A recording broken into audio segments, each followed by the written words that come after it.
Okay, so thank you again for attending the fall seminar of LA Name. We have partnered with the Dillard University Center for Racial Justice this time. The theme of our webinar is being the light in uneasy times. So we wanted to give our members an opportunity to share their work, um, to kind of re-energize and reinvigorate us as we continue our work with social justice and equity as we finish out this year and move on to 2022.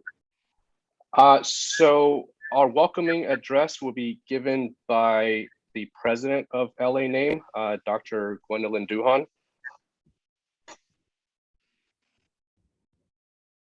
Okay, good morning, everyone. Participants as well as presenters. I want to thank you so much for coming this morning on a Saturday morning. I realize that Saturdays are off times for us. I realize that it's close to the end of the semester, so all of us are very busy, but the work that we're trying to do with LA Name and with Dillard Center for Racial Justice is critical. So we really have to take the time to do this kind of work and to make time for it in our busy schedules. I want to thank Dr. Ashraf for including himself, his colleagues, and his students as presenters. I also want to thank Dr. McJamerson, Dr. Newman, and her colleagues at Grambling for bringing in presenters for us to participate. Without all of you, this fall webinar would not have happened. So I really want to extend a really warm thank you, because it's last webinar, it was mostly myself, Dr. Nguyen, and Dr. Duff, and a few other presenters, but you all don't want to hear our voices over and over again. We want different voices, different faces, different perspectives. So thank you so very much for participating. When we thought about the theme for this webinar, being a light in uneasy times, that was the theme from the national conference, which didn't happen this year, unfortunately. But that theme spoke to so many issues that we're facing, not only in our region, but in our nation. We're facing in our region, well, what we have faced in the past year and a half are 3 hurricanes, a tornado, a freeze, a flood, COVID, and every other possible natural disaster you can think of. Our children had been out of school for a year plus. Many of them did not have mobile hotspots to access the kind of online learning that they needed. Many of our students in higher ed were isolated. Many of them did not have professors who understood how to teach in an online forum, as well as many of our pre-K through 12th grade students. So many of our students lost an entire year. So not only was it difficult for our pre-K through 12th grade students, but it was difficult for our students in higher education. So not only did they lose a year, but they struggled academically. Now that they're back in school and expected to have matriculated to the next grade level, they're struggling academically. And they're facing some difficult hurdles in this grade level. So it's a hard time for them at this particular grade level. When we're talking about COVID as one of the hurdles that they had to face, they're still struggling with the issue of, do they take the vaccine? Do they not take the vaccine? And our children are stuck in the middle of the debate. In higher education, some students want to take it, some students do not want to take it. Some universities are requiring the students to take it. And if they don't take it, then they face the struggle Am I able to continue with my education in higher ed? Am I not able to continue? Is this an issue of race? Is this an issue of opportunity? Is this an issue of denial of access? So it runs the gambit of how am I going to be able to finish my education in higher education if I can't move forward due to the issues related around COVID? So it's a struggle all the way around. What about those students who were struggling with financial aid? Those students who weren't able to finish their senior year, who were not able to participate in sports and other activities that would have given them access to scholarships. Those students were denied access to opportunities that would have given them opportunities to university due to COVID, due to difficulties matriculating out of high school.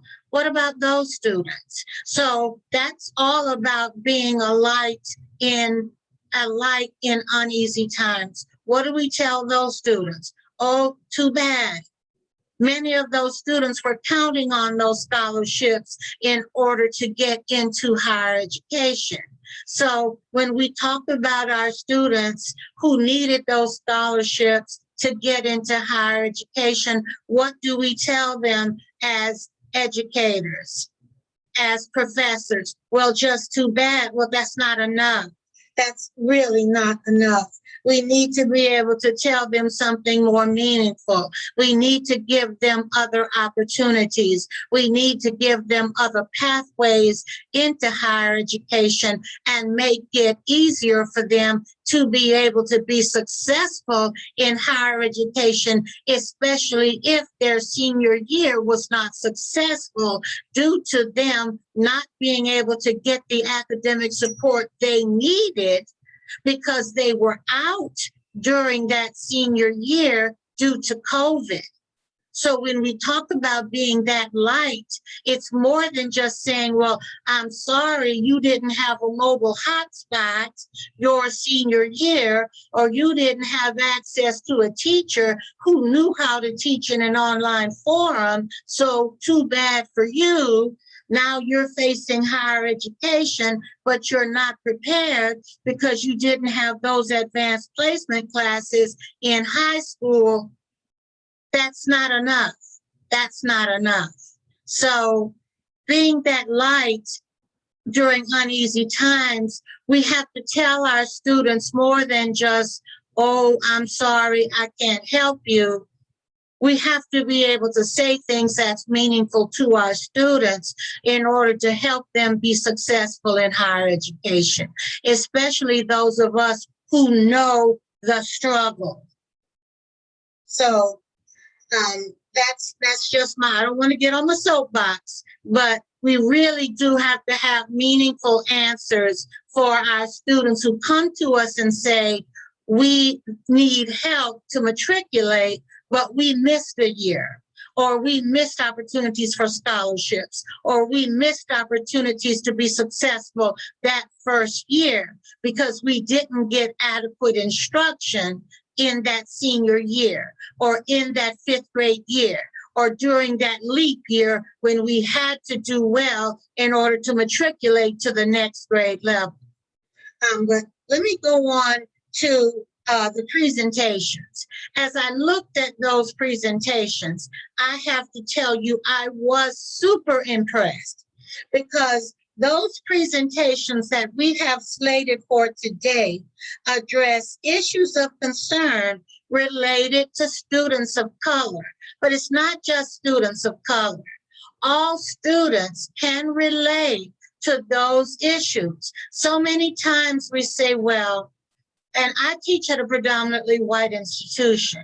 And when I teach my students, I talk about when you talk about students of color, those issues affect everybody. When we talk about issues affecting majority students, those issues affect minority students. Issues that affect one person affect all persons. It's not about this issue is compartmentalized to you, compartmentalized to you, compartmentalized to you. One issue affects us all. If it hurts one, it hurts all. So I was super impressed when we talk about those different issues of concern. We really have to look at taking what we hear in those presentations and figuring out for ourselves, how might we be the light? Because so many times we talk about issues of concern, but we don't take it and say, what can we do to be the light? How can we take all of that great information and bring it back to our institutions and say, okay, Dr. Barnes really gave me a great perspective. Now, during his Q&A, taking what I'm dealing with at my institution, let me process with him and figure out how I can take what he put in my mind and use it with my students. Because I have maybe 1 or 2 Black students every year. But my white students need to understand how it's going to affect the Black students that they're going to teach. So how can I process this to be able to work with that? So I challenge you, as you listen to these presentations, let's talk to each other and figure out how what we get from each other helps us to work with the people at our individual institutions and help us to become the lights at our own institutions. I eagerly anticipate these presentations because I know what I gain from all of you is going to help me to create more effective candidates that'll go into those minority schools and become more culturally responsive educators for the minority students that they're going to teach. And I'm going to transition. Dr. Nguyen, are you ready for me to transition into presenting Dr. J.C. Wagner Romero, or would you like for me to stay on my soapbox just a hair longer? Because I do enjoy the sound of my own voice. I'm sorry. It's time for our keynote speaker. Okay. Dr. J.C. Wagner Romero, I have to give you a little bit of background knowledge on him. I met him back in February of 2020, just before the country shut down. And it was at a National Association for Peace Education and Anti-Violence Conference. And he was walking around with such conviction and confidence. And I was looking at him and I said, I wonder who this gentleman is. And I turned to Dr. Ismail and I said, Ashraf, who is that? And Ashraf told me who he was, but he didn't tell me anything else. And then I heard him speak and I said, wow. He was very passionate about his work with students. He was passionate about his research, and he was passionate about his social action work. And then he talked about his story. And all I could think about was, I need for him to speak at McNeese. I didn't know how, I didn't know when, I didn't know in what capacity. But I knew the people at McNeese needed to hear him speak. I didn't know how I was going to make it happen, but I knew that this professional needed to be heard. So he would be the right person for this fall webinar. Why? Because he had something that needed to be said. And not only did he need to be heard, but the way that he was going to present the material let me know that not only was he concerned about students of color, but he had something to say that was going to be meaningful to all students, because he wasn't so over-focused on himself and his own ethnicity, but he was concerned about all students. So I'm going to read the first part of his bio, and then Dr. Duff will read the second part when she introduces him to speak for his presentation. So I'm going to go to my share screen, and I'm going to pull it up.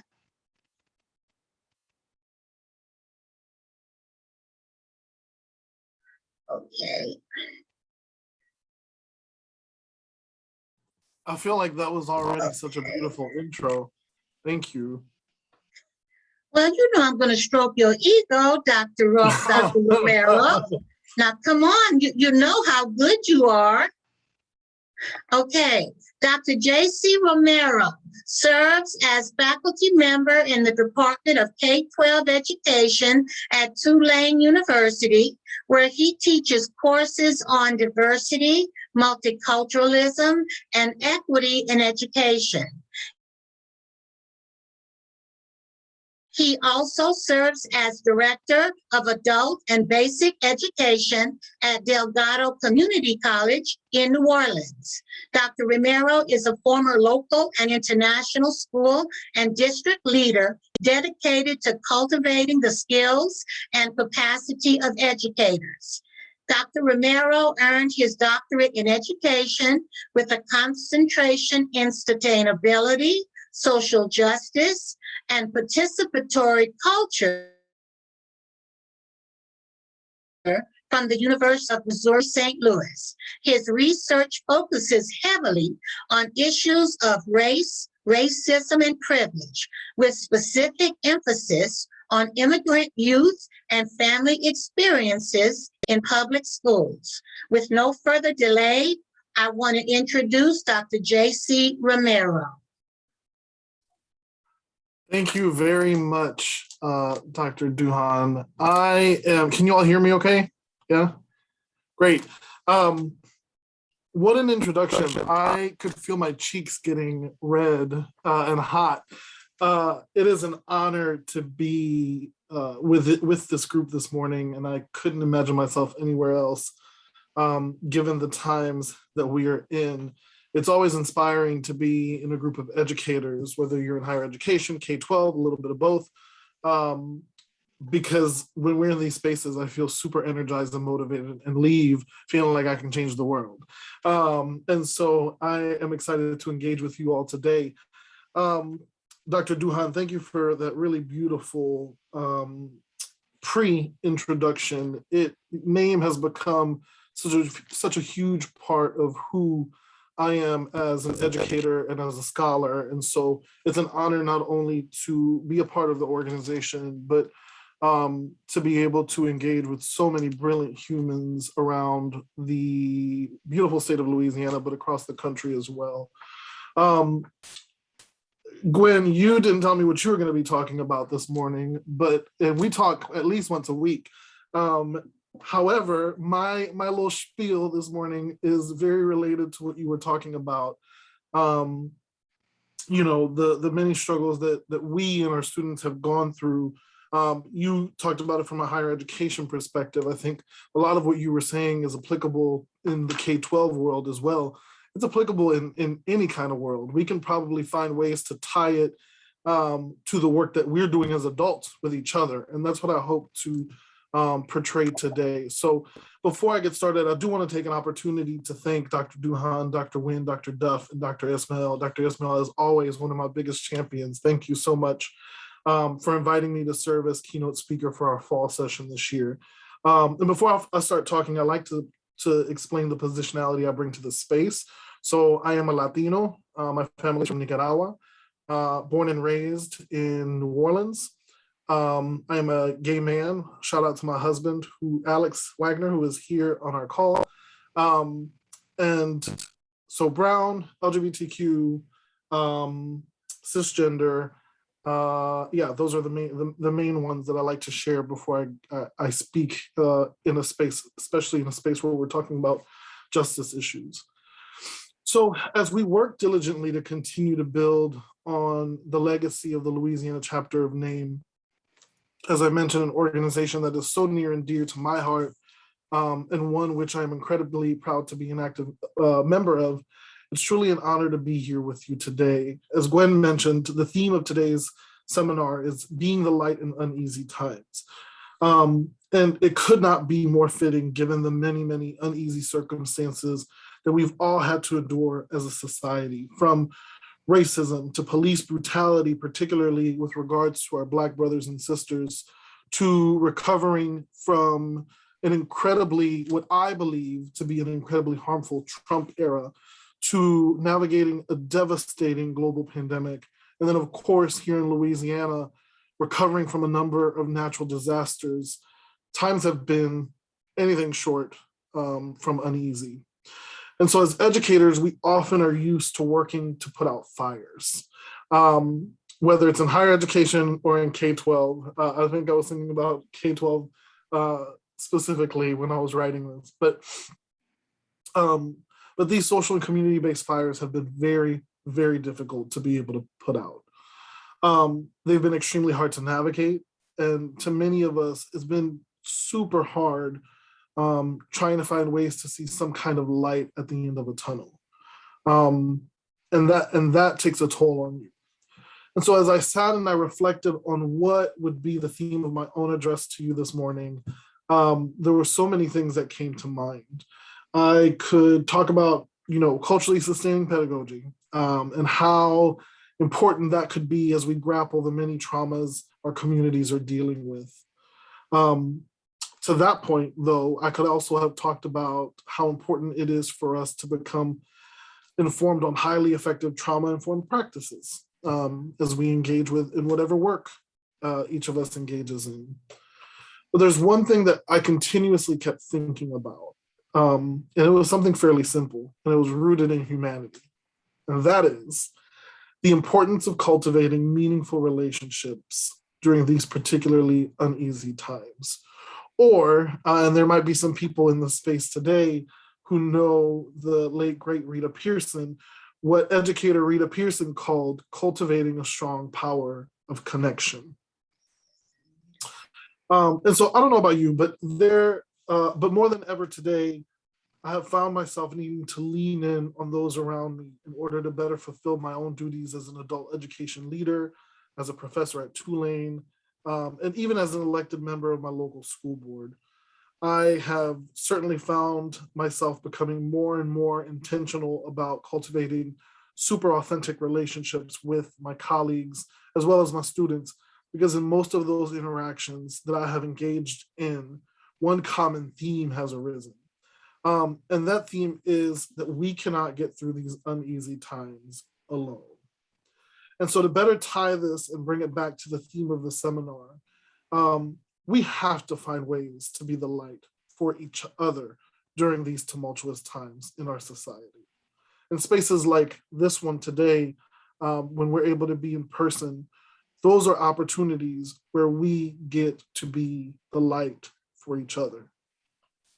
So in a TED Talk, Rita Pierson talked about the impact the power of connection has on children, building meaningful relationships with children. But it could certainly be easily interpreted to the work that we do as adults and the meaningful relationships that we as adults too should be engaging in. And if there's anything I have taken from surviving the last several years of social health and natural unrest, it is to cultivate my own power of connection with those whom I engage with daily, to empathize. Because more times than not, many of us are having common feelings, thoughts, and emotions.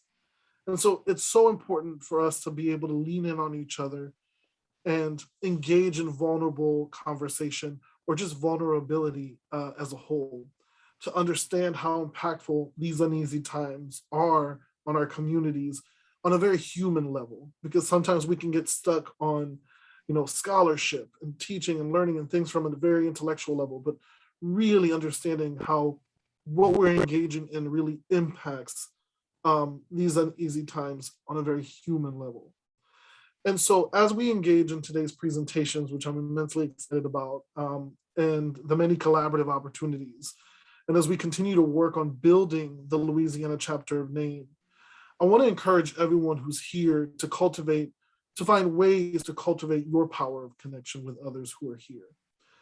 If there's anything that history has taught us, it's that in the midst of chaos, when people like us, when change agents like us, when people who believe in affecting change that is just for our people, when we come together to affect change, or even for a common cause, anything is possible. And so again, I want to thank you all for listening to my little spiel.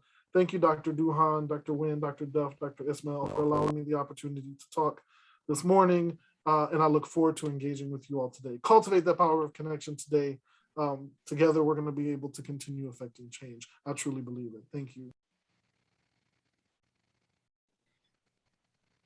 Thank you, Dr. Romero. Very inspiring. I'm ready to get out there and continue our work. We're going to move on to our presentations, our morning session. The format will be roughly 15 minutes for our presenters, and we will follow that up with a 5-minute Q&A session, just a brief one. We do have a longer Q&A session scheduled at the end, so if we're not able to get to it immediately, there will be opportunity later on this afternoon. So our first presenter is Dr. George Barnes. He has been a member in the field of education for 20 years and works in an urban setting to address the academic and opportunity gaps within those contexts. Dr. Barnes's research focus is on the social and academic obstacles that has been historically present and remains in the path of Black males. He is honored to add to the knowledge base that connects with social equity for all students and getting students to achieve their personal levels of greatness. Dr. George Barnes. Good morning, everybody. Look, I gotta tell you right now, as somebody who I say things like I'm a former athlete because of my pride and my ego. I say I'm currently an athlete. I think you don't have to like necessarily be an athlete to have a competitor mindset. But I can tell you that so far this morning, it feels like I've had 2 coaches come into the locker room and talk me into like, get ready, and then go. And so I'm really trying to contain my energy right now. I pray and believe in faith that one day we can all be in the same room together. But most people know me as just like this ridiculous fireball of energy that literally will sprint in and out of rooms, high-fiving people. I'm the individual that would, if I could, jump out of my car and high-five the jogger because I'm so happy that person is taking control of their own life and overcoming obstacles or living in their best selves. So let me just say that I am super excited. And that's not even the introduction. I'm just like, let's go. Like, I just want to say thank you for all that you all do. I want to give a special shout out. First of all, living in the Zoom world, if you hear a dog, it's because I have a baby that is actually a Louisiana, it's one of those Catahoula dogs. And I don't know if you guys know about, your state dogs. They're a little quirky. And so he's needing my attention and he's getting on my nerves already. So, but I do want to say thank you so much to Dr. Ismail for embracing me. I'm blessed that our journeys, our paths have connected in such a way, and he has remained connected with me. I only know a fraction of how busy he is, yet I still feel like I'm his cousin or his neighbor, and I still get like random pop-up text messages, and it's as if we were just drinking the night before. And so thank you so much, Dr. Ismail, for your passion and your connected to me. All of you who have made this possible, thank you so much for the opportunity. Thank you for your hard work. I know you didn't just like roll out of bed and push a button to make this happen. I know this takes several meetings just for this meeting, right? And then the mere fact that you all are of this organization, of Louisiana Name, I know that you all have meetings upon meetings, and then you have meetings after meetings, and you take time from your families, you take time from your friends, you take time from Netflix and everything else that is passionate or that you appreciate in your life for one mission, and that is to change the lives of students. And so again, blessings to you. Thank you so much for all that you do. And I've already stolen so much of my own time. So let me just shut up and just start giving you guys the presentation by offering the sharing of the screen. So let's go with here. There you go. Awesome, awesome, awesome. I hope we can all see it.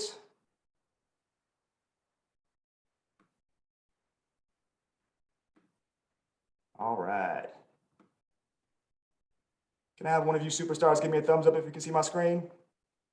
Oh, look at all those thumbs. You guys have beautiful thumbs. You must work your thumbs out. That's good. All right. So going into today's presentation, specifically, we're talking about academically successful Black males and their school culture. Take a moment, if you could, read the screen. It was the catalyst to the research itself. So digest that. Give you a minute here. I'll shut up so you can do so.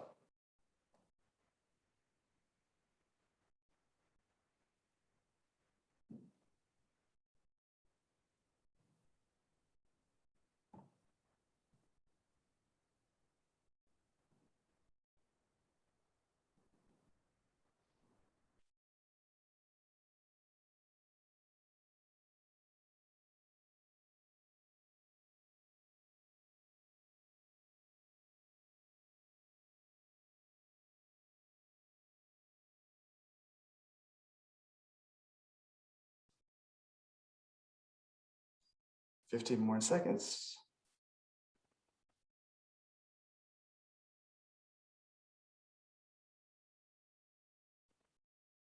All right, awesome. So what was amazing to me is that as a former history teacher, those words were written so long ago. And it took me until I was going into my doctoral path and performing my research to bump into that. We'll talk about it in a moment. To give you a little bit more background of who I am and what I do, right? So I'm an 80s kid growing up in city of Chicago. So shout out to anybody who's ever driven through Chicago or lived there. Special shout out to anybody who has been in Chicago or really any like city environment during the 80s. It was a different time for me growing up. I was really trying to figure out constantly what it meant to be a kid, but more importantly, what it meant to be a Black kid in the 80s. Double down on that, a Black male in the 80s. And I remember the struggle. I remember things like walking to school. And as I walked to school, I would interact with 3 different gangs, 3 different gang territories, 3 different gang leaders. And I knew them all by name. And they would recruit me. And I would say, no, I'm good, and keep on moving. I knew several of the drug dealers. I knew them all by name. And they would try to recruit me. And I would say, no, I'm good. I remember how influential sports was in my life and how important that was. I remember hip hop. I lived it. I breathed it. I tried to break dance and I thought I was pretty good, but I also struggled with that a little bit. But I loved it, and it was who I was, and I identified with it. What I didn't identify with was academics, right? What I didn't identify with was school. What I didn't identify with was being a professional or being a lawyer or a doctor, because that was the thing in the 80s, at least when I was growing up. You were successful when you were a lawyer or a doctor. That's it. Maybe if you played sports, but you were a lawyer, doctor, and that's it.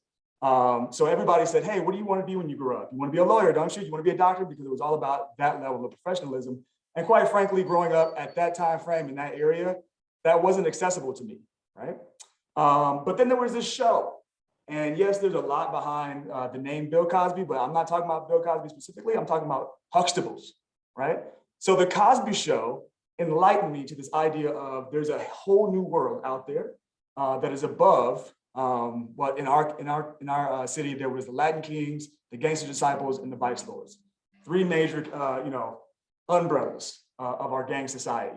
So I now knew that I can be a Gangster Disciple, I can be a Vice Lord, I can be a Latin King, or a Huxtable, right? So that was new for me, understanding that there was this whole new world. Chicago, probably a lot like Louisiana or New Orleans, has its suburbs.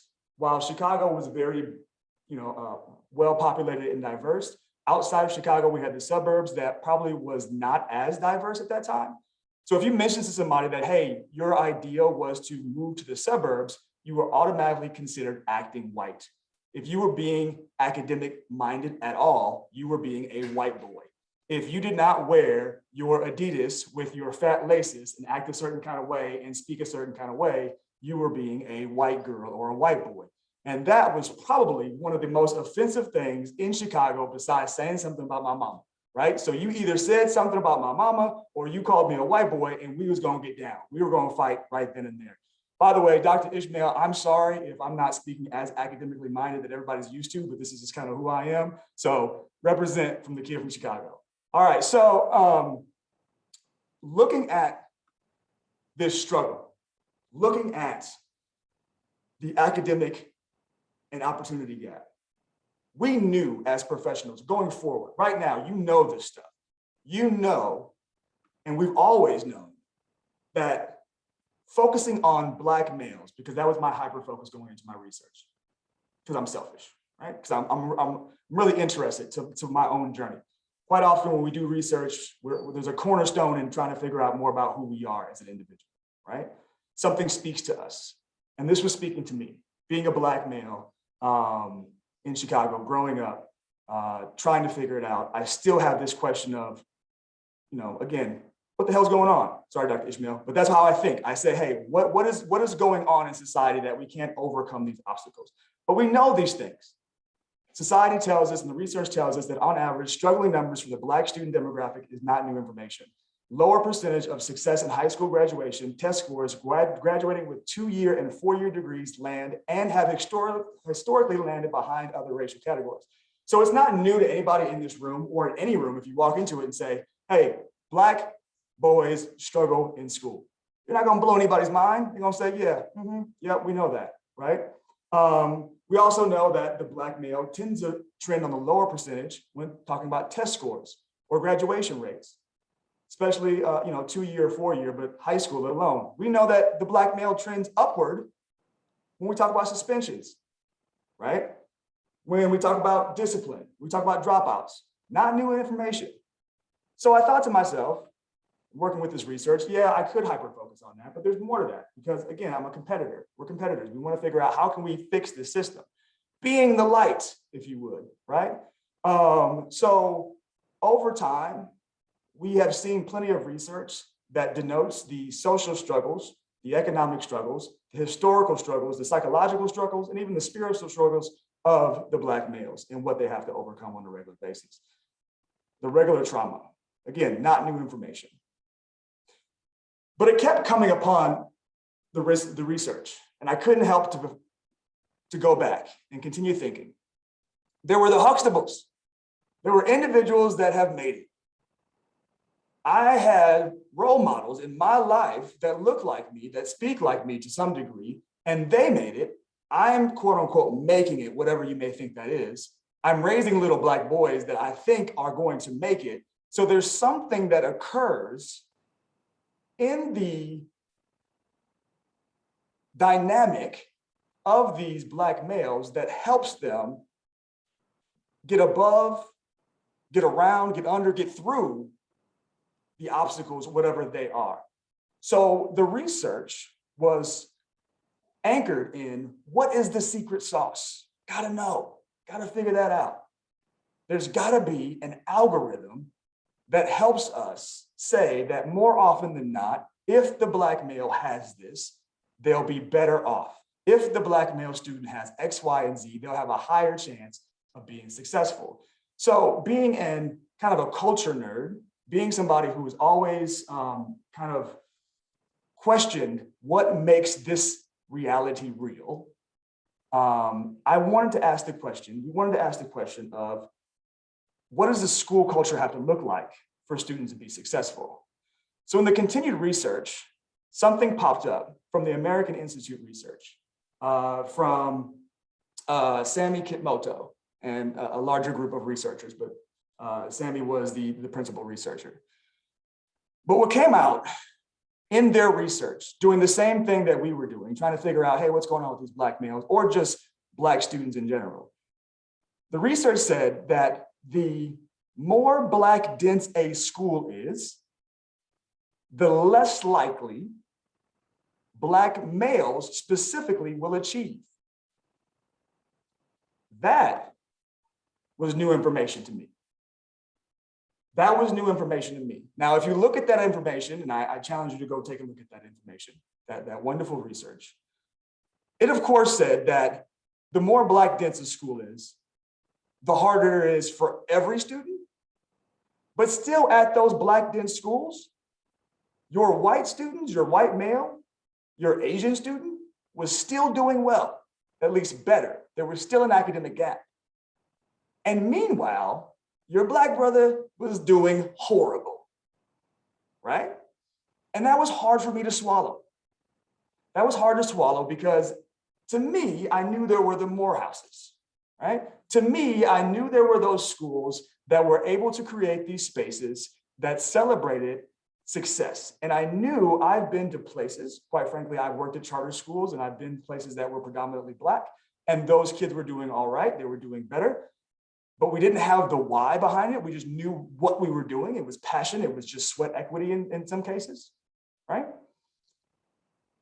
But it was hard for me to really digest that across the nation, that on average, the more Black dense a school, and we talk about Black dense, we're looking at anything above 60% of the population is African-American or Black, the worse the school is and the worse off the Black male is.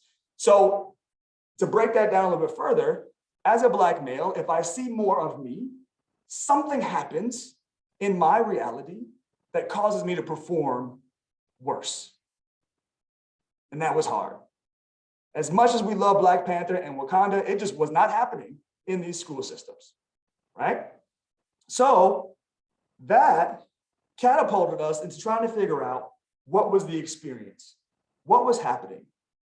Looking at things like social and peer pressure, the effects on Black males, the cool pose theory, code switching, and of course, oppositional culture theory from Ugbo and figuring out what it means, the philosophy of acting white, and Fordham, of course, acting white. We decided to dig a little bit deeper using conceptual framework of academic disidentification, self-determination theory, Tinto's integration theory or model, and social learning theory. Digging in a little deeper, we had the research questions as follows. So take a moment and read those three research questions.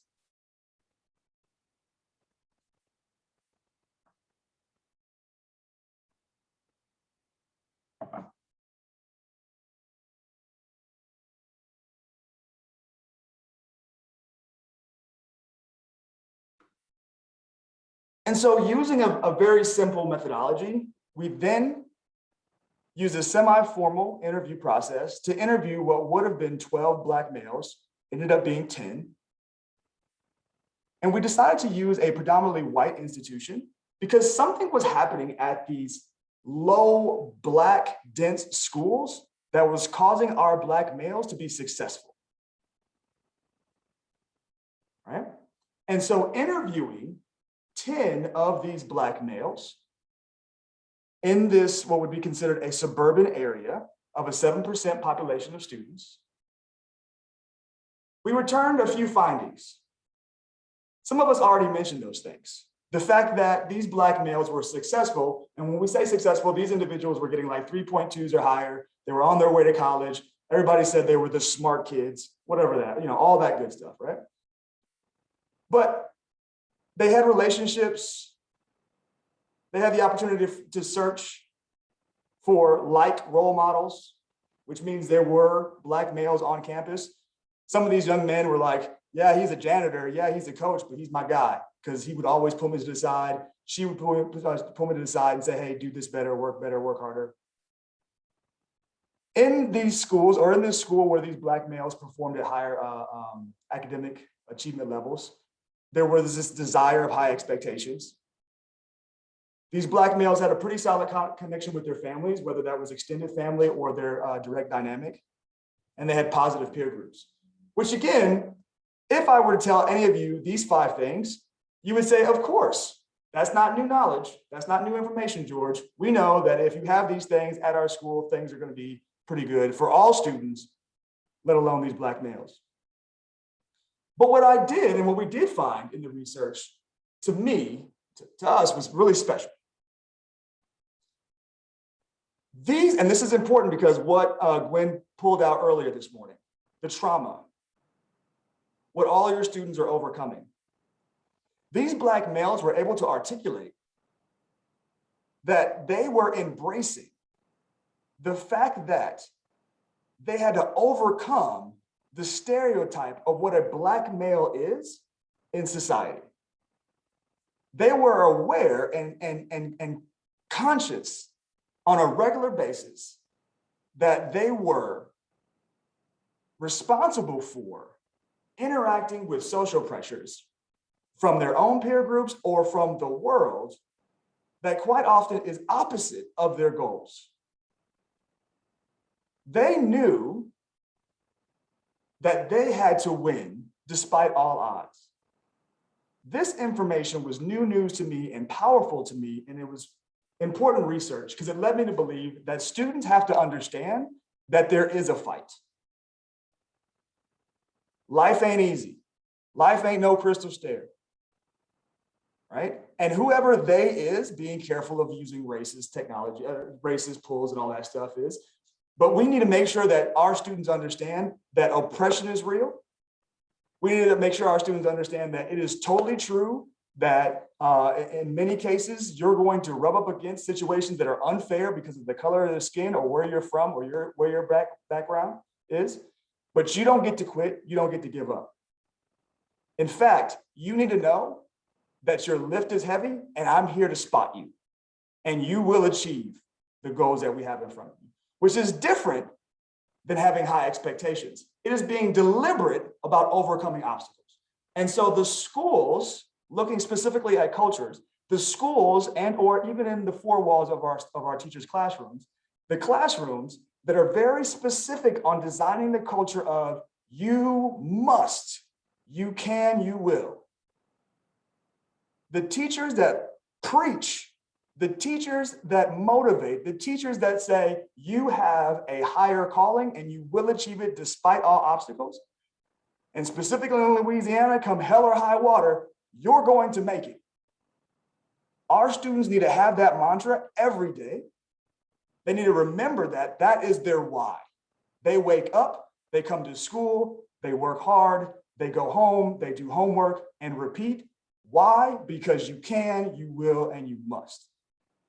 And we have found that students that embrace that because they hear it and they pair it first, and then they feel it later, are able to overcome and do great things. And even more importantly, that schools that make that their mantras, not just a mission statement on a wall, but make it what they breathe and live on a daily basis, have higher success rates for Black males. And based on research, if your Black males are doing well, it's because you're looking at the lowest common denominator, sadly enough. And high water lifts all boats, right? So hyper focusing on your Black males, building that culture of you can, you will, you must, staying positive, making sure they understand their why, will create an atmosphere, creating a culture of success. In essence, quite possibly give you more success out of your Black male students and overall all your students. And so I think I went a little bit over my time because I am so passionate, so I apologize. But I want to say thank you again for all that you've allowed me to speak on today. I want to be sure to give you my email address today to answer any questions that we don't get to, but it has been an honor and thank you. Okay. Thank you, Dr. May I Barnes. ask a question now? Yes, please. I'm sorry, Professor Trong. I wanted to know where were your students from for your study? Because it's fascinating. Specifically, Arizona. Arizona? Yep, in a suburban area of Phoenix. Okay, so they are students at your school. There are students at a school in Arizona, in a East Valley suburb, with about 3,300 students altogether. 7% of them were considered Black or African American. Considered. That's interesting how you said they were considered. So my son recently was admitted to University of Arizona. And Awesome. so this is another reason why I was concerned, because I have been in academia and I know that for some reason, Black men survive at some of these universities, that they have to be less Black. They have to be less manly. And they have to, the two is, I hadn't thought about it, as you say, the tourism, is that Tunis. Tunis? Yeah. Yeah, that the Tunis is important, sort of like I got to remove some of my ethnicity off. I'm going to be successful in this system. And Dr. Anna, I would say this, not speaking for your son specifically, but my experience right now, I'm in St. Louis. So shout out to anybody who's been in St. Louis. Right now, I'm at Normandy Schools Collaborative, which is actually the high school that Mike Brown graduated from 3 days before he was murdered. That kind of, initiated the Black Lives Matter movement, and we are rebuilding something serious. And so in that rebuilding moment and in my other experiences, it's important for students to acknowledge their historical ethnicities, background, and culture, to embrace it, and for them to understand that regardless of how you speak, how you sound, you can still do the work. You can still get it done, and you can still be great.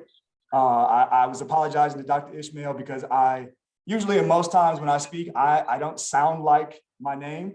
I just never really mastered. Actually, that's not true. I wore a mask for a very long time. And then I decided to just be comfortable and be confident in my own skin and get out of my own way.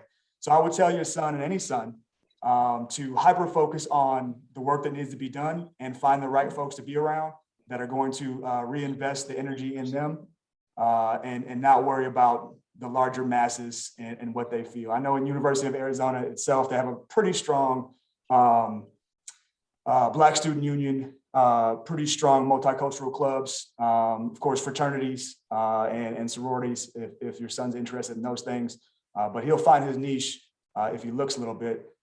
To that point, I'm seeing that a lot of universities are doing really well with their first year students and just trying to find out how they can best support them. And whether you're a first year college student or you're a person of color, it's important to find ways to connect, because if you don't connect, you don't stay. Mm-hmm. Well, Dr. that's true. Armstrong? I need to, I need to unmute. Okay, wait. Okay, so yeah, I was really impressed with this findings, because it's going to probably tie into something that we have. But what surprised me was that you found that Black males' performance was lower in high density Black schools. Did I get that correct? Yes, ma'am, you did. So in all, if they were in an all Black school, but they would perform less, worse,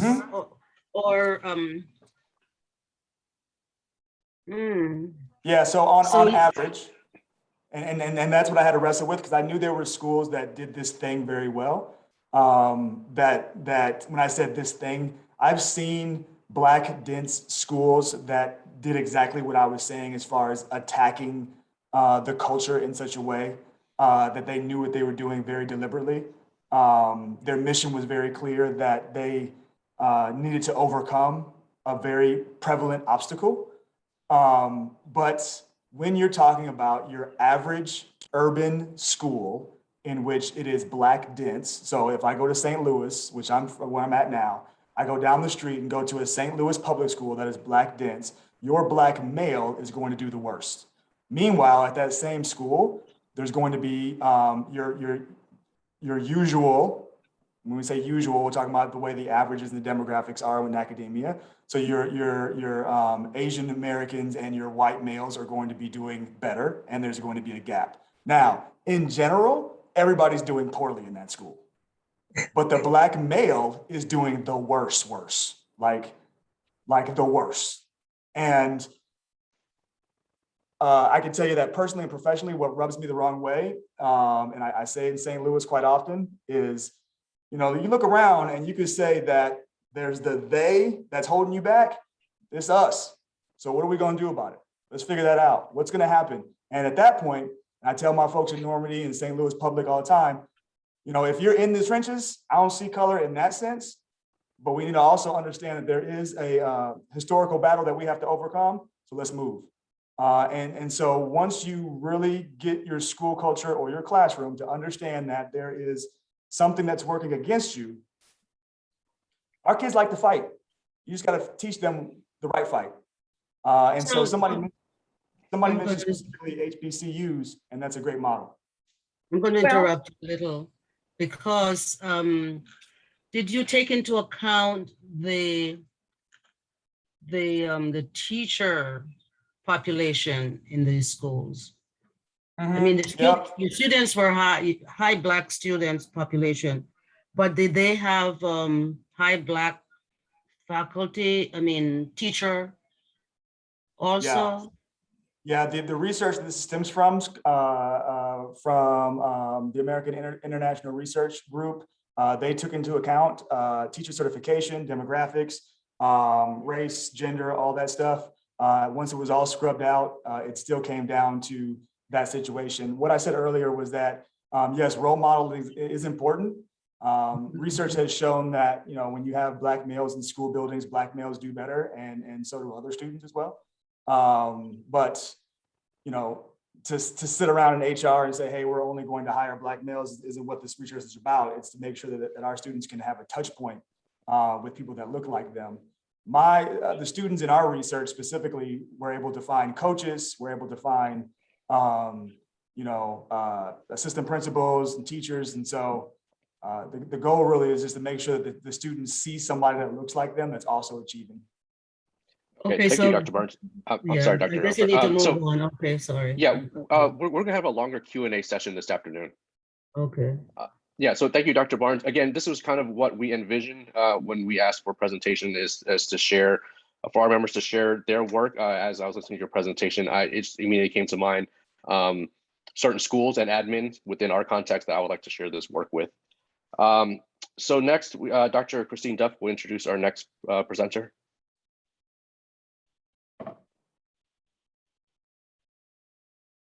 You're muted.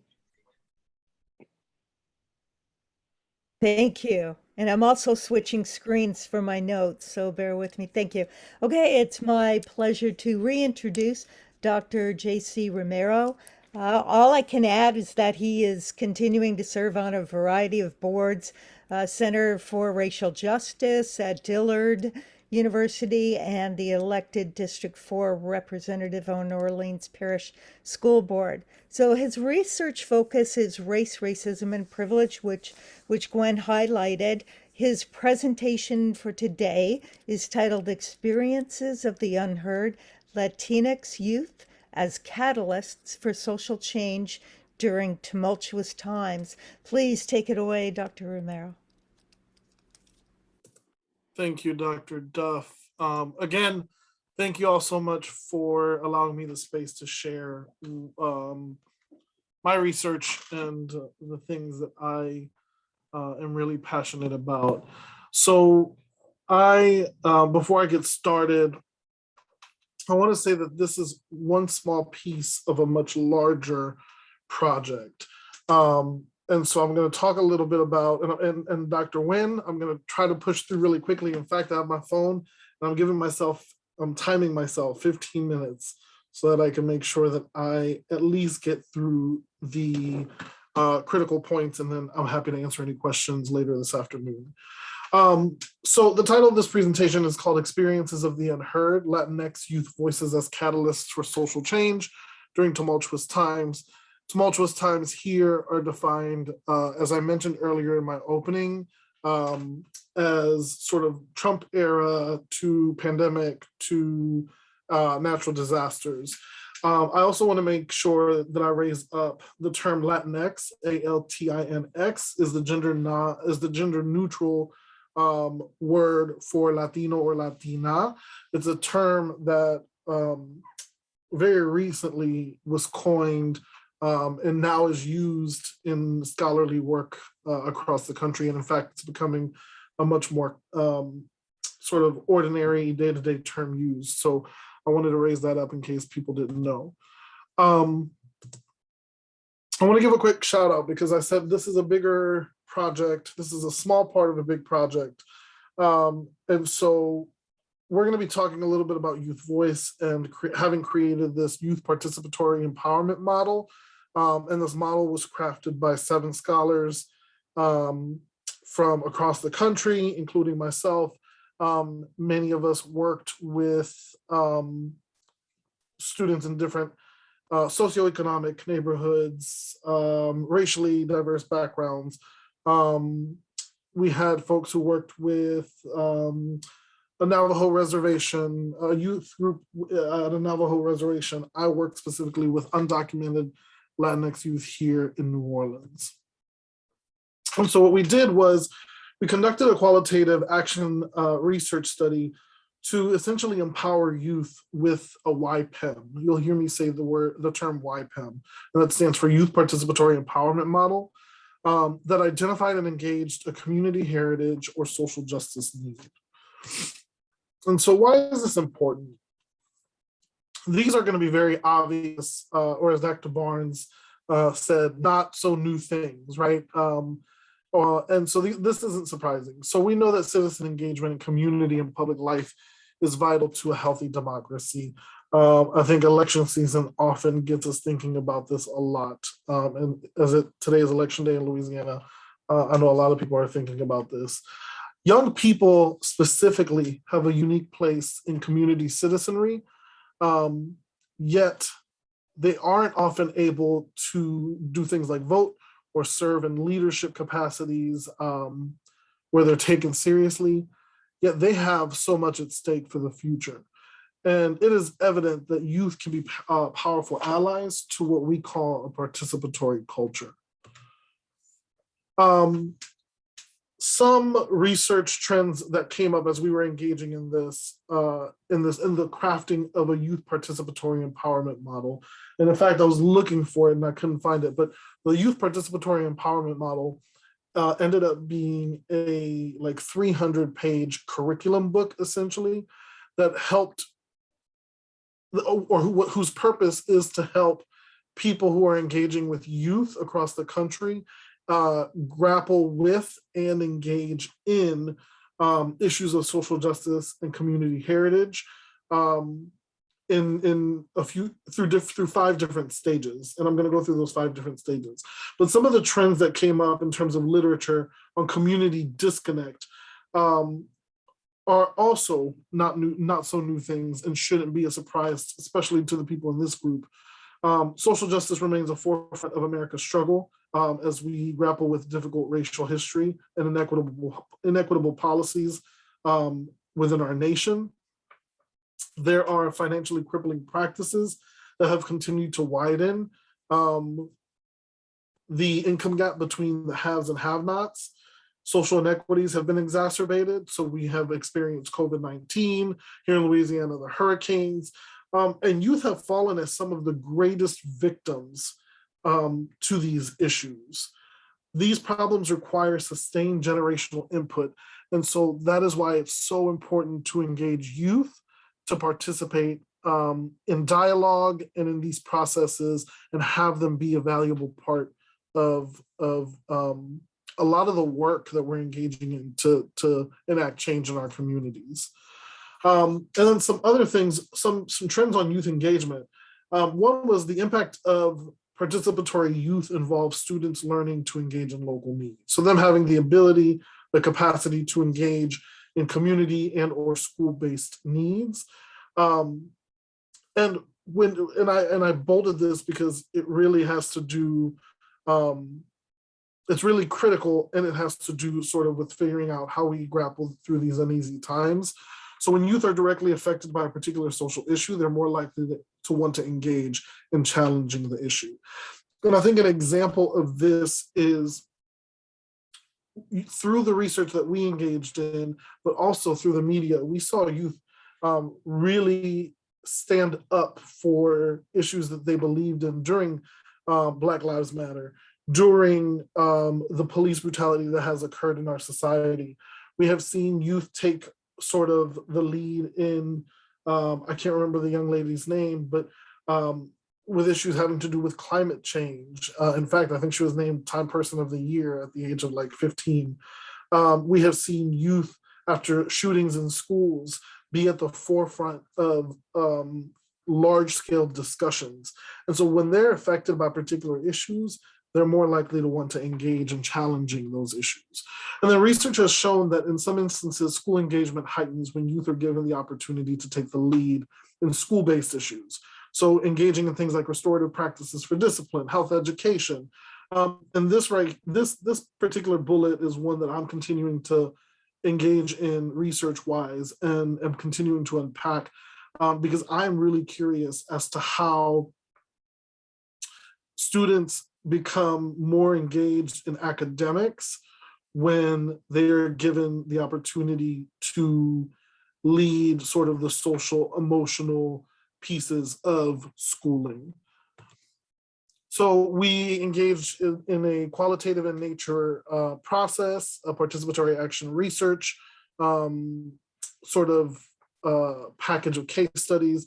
And as I mentioned, I engaged with undocumented youth here in New Orleans, ranging from ages 13 to 18. So we did one-on-ones, we did focus groups and collected data through observation and field notes, as well as surveys later on in the process.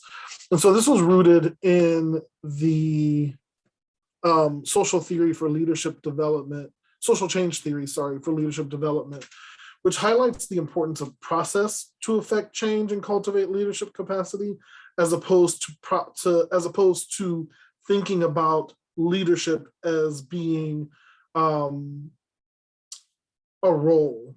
So it's really based on leadership is socially responsible, it's collaborative, it's a process, not a position, not a role.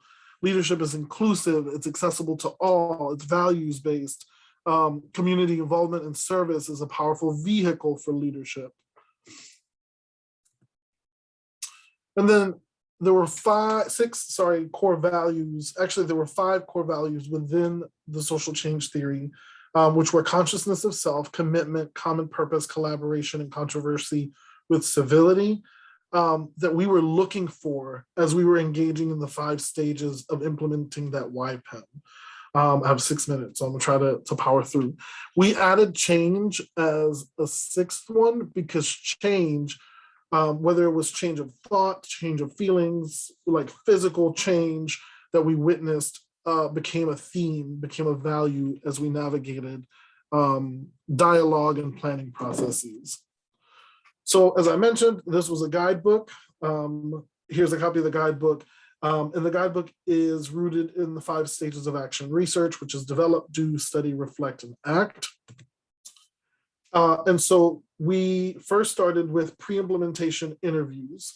And so with my youth, with my undocumented youth, none of them had previously engaged in any kind of community heritage or social justice focused initiative.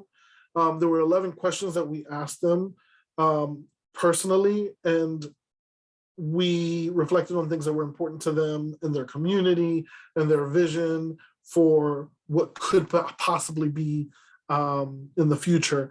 And some of the things during these pre-implementation interviews, so when I say pre-implementation, it's before we even began the curriculum that was in that book that we created, consciousness of self, common purpose, and commitment were priority trends that were coded when we were engaging in the coding process.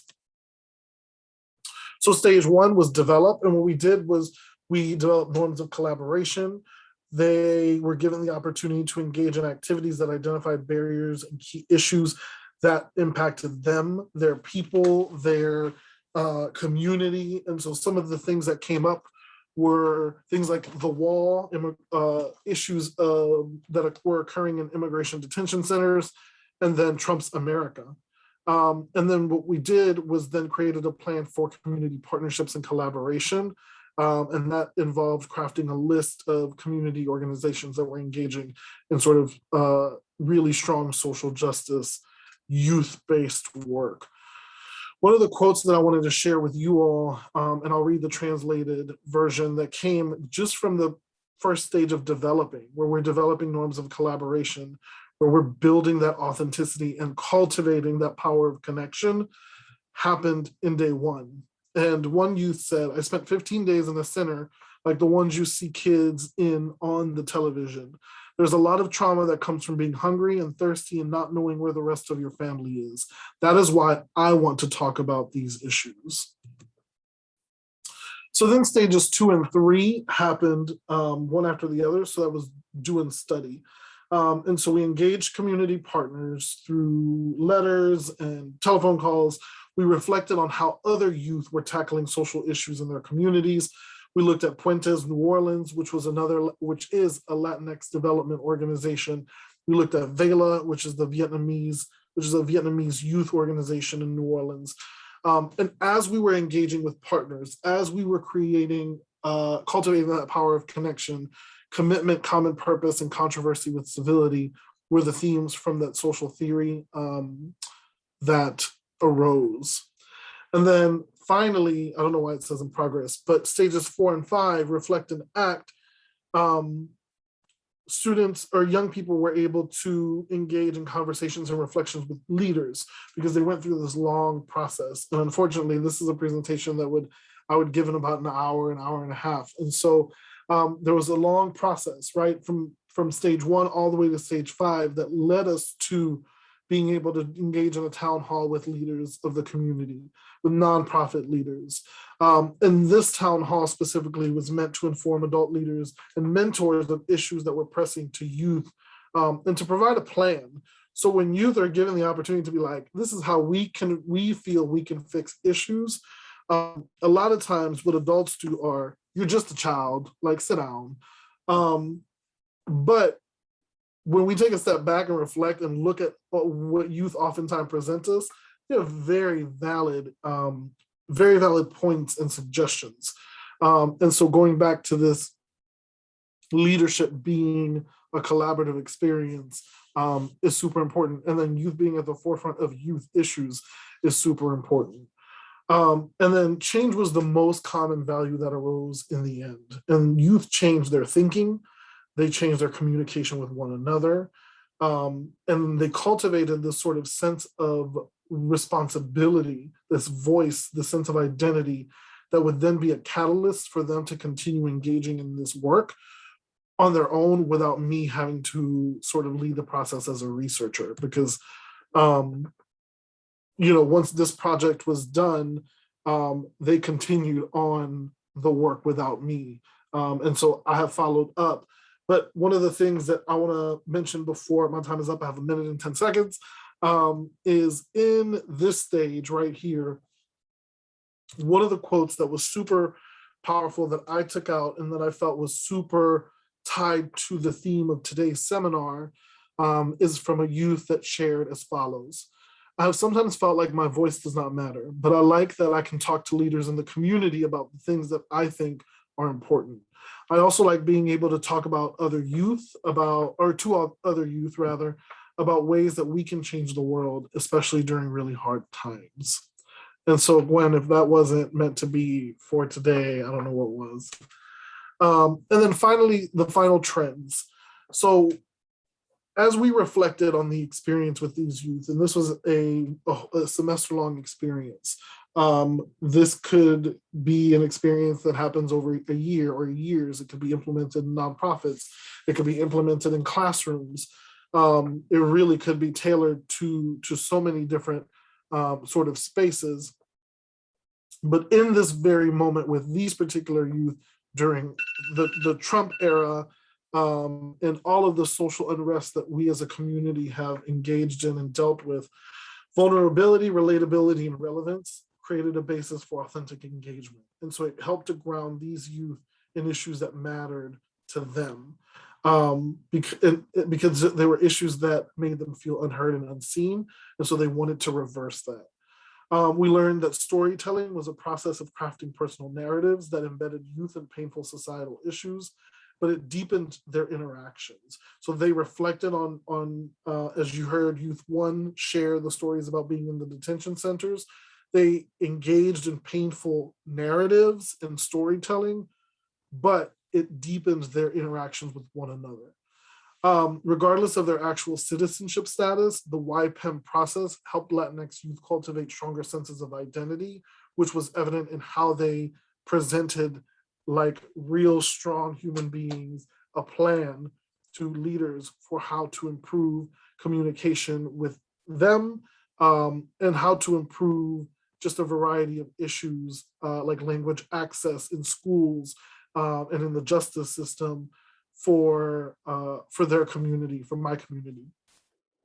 And then finally, even as a trust exercise, the youth participatory empowerment model empowered undocumented Latinx youth to form a cohesive group. So they formed a group, they named their own group, they realistically assessed issues and opportunities, and then they took the courage to engage in a really lengthy process, which for young people feels like a really lengthy process. But it created it increased their capacity to be catalysts for social change. And so that is the project that I wanted to share with you all, and some research that I have been engaging in. An upcoming project that I have coming is the publishing of a book called Unbalanced Impact: The Resilience of Youth of Color Amid a Global Pandemic, which is going to be published in April 2022. I believe there are people in this room, in this space today, that have written or will write chapters for the book. So please be on the lookout for that. And there's my contact information if you would like to talk more. I know that we need to get back on track with time, so feel free to contact me one-on-one. I am happy to chat. Okay. Thank you so much. Thank you, Dr. JC. As we move along, I know that others in the room, virtual room, that we could talk about how the disconnect, that whether it's students of color that are Black and where am I belonging? What's going on? Or Latinx, thank you, where, hey, I'm undocumented. Where do I belong? But the fact that there were protective factors, that there were professionals, there were educators around to help, to inspire. And as Dr. Barnes said, yeah, they want to fight. And so let's give them the tools, as you did, Dr. JC, as well, so that they can move forward in positive social impact. Far more positive when peers are doing these things. So thank you for that. All right. So we are going to move along. All right. I have a privilege of introducing Dr. Brissetta McClue. She has over 25 years experience as an educator at the high school, college, university levels, and has 15 years of publication experience, including book writing. Her research interests are virtual and hybrid learning, and specific questions about why it should continue during post-COVID, studying teacher shortages and identifying solutions. Her presentation today is titled Virtual and Hybrid Schooling, 21st Century Education Reform, High School Perspectives, Post-Pandemic. Please take it away, Dr. McClue. Welcome. Good afternoon. Well, it's still morning. I'm still off time. But thank you so much for inviting me today. I'm just trying to get the message and the research out. I'm still seeking other entities to further the study. But I think what you're going to see today is going to be very interesting with the findings. We have been through a lot with the pandemic and also the Ida hurricane. And right now we have to have options. That's the main thing. We must have options that's going to be reflected in for everyone without any bias, without any discrimination. We must do that because a lot of students at this particular point needs those options. They have to have options through a lot of losses in their families during this time and dislocated from their families during this time. So we have to have those options. What prompted me to do this research? Can you see the screen at this time?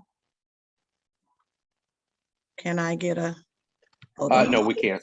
Hold up a moment. And you know I do this every day, so I don't know why it's not popping. Okay, there we go. All right. My study is prevalent to my passion. When I was working on my dissertation, I see some of familiar faces who also did some articles with me on virtual instructions when virtual instructions was not as popular as it is now. 1999 was the first time that I ever was introduced to virtual instructions. And at that particular time, I knew that as we contended global warming and some other things, that it was going not to be an option. It was going to be a necessity. And so we are in that day where it is a necessity. So for me, reform in education post this pandemic, really this struggle is bringing about a change for educational solutions for many. So let me get up my screen right quick. I have a lot going on. I apologize. I have an aunt that has dementia in the background, but we're going to get through this. Okay. So let me share my screen right quick. Okay. So basically, Peter Senge is one of my favorite researchers. I have always believed that system thinking has to bring about the change.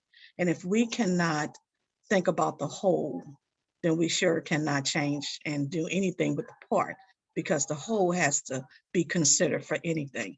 And I think during this pandemic and all of the natural disaster, one thing we should have learned is that we're all the same system, whether we like it or not. We are still the same system, and we have to consider the whole and not the part.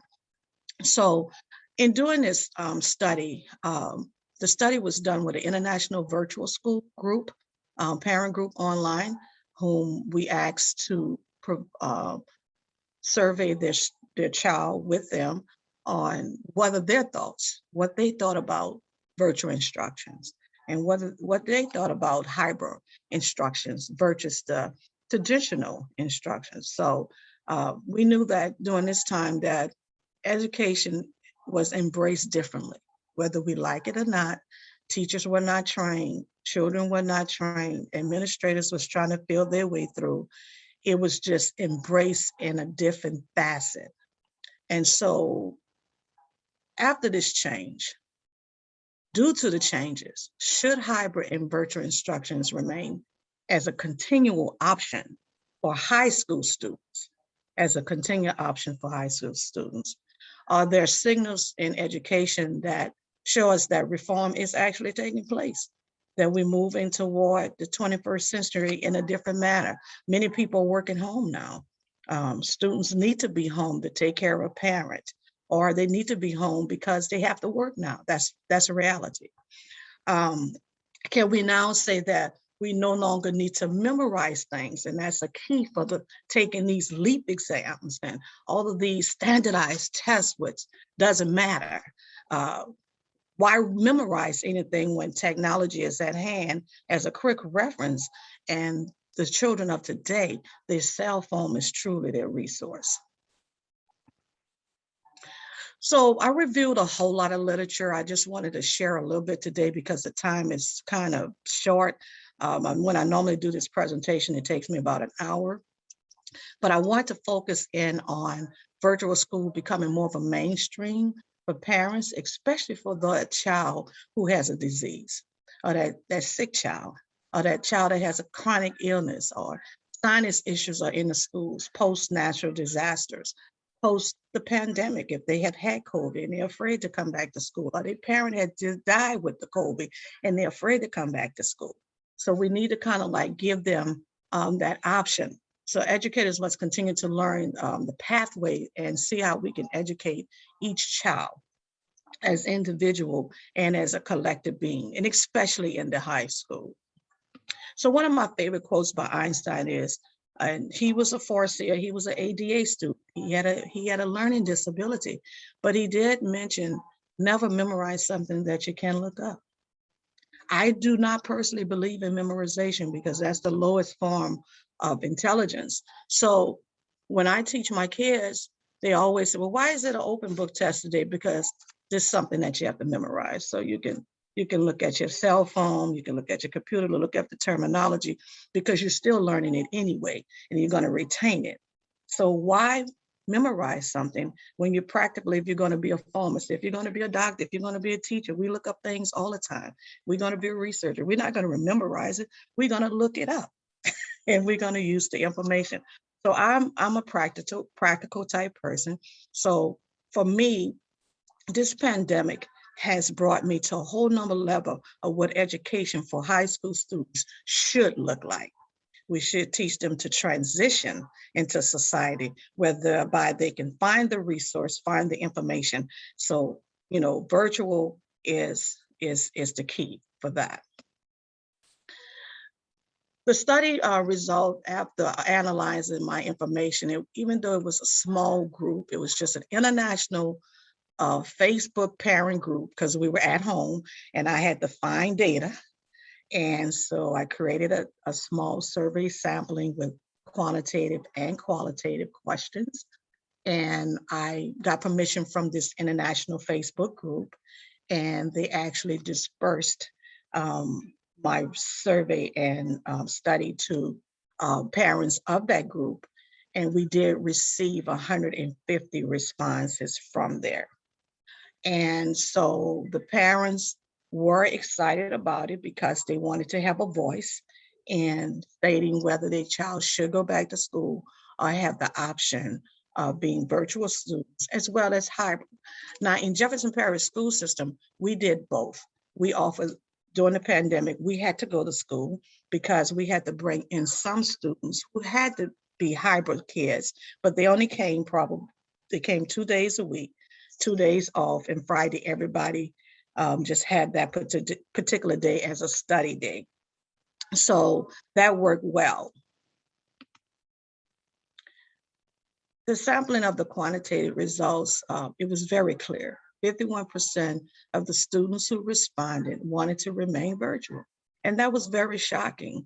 It wasn't from the local area of Louisiana, however, but it was an international virtual school where they took students from all over. So that was interesting to me. The population, we didn't ask for the population, but I know that it was a diverse population because I'm familiar with the group. I do not know the percentage of African Americans or Caucasians or Hispanics, but I do know that it was a good population. 23.3% wanted to remain traditional, 14% preferred hybrid, and the other 11.6% say it really didn't matter how they learned because they were going to learn anyway. Some of the qualitative questions of what were the responses and what did they say? Some of the questions were like, what did you think about virtual school? Do you prefer virtual school? Why and why not? Are there any other thoughts or comments that you would like to make about schooling this year, and how did you learn? So under the traditional learning, I did 3 categories. I did the traditional, the hybrid, and the virtual. And so under the traditional learning, they say that they learn better in a traditional setting. Some of them say virtual was just too much work. I got a lot of that the virtual schooling was just too hard. It was just too much work, too much independent work. Students showed up late in the virtual classes and interrupted instructors the whole time. So they actually thought it was a free for all. I can come into class anytime I feel like it. There was no set time to arrive to class, and that's exactly what they did. Internet sometimes had real issues, and we do know that internet has issues at times. Not learning face to face is better for them.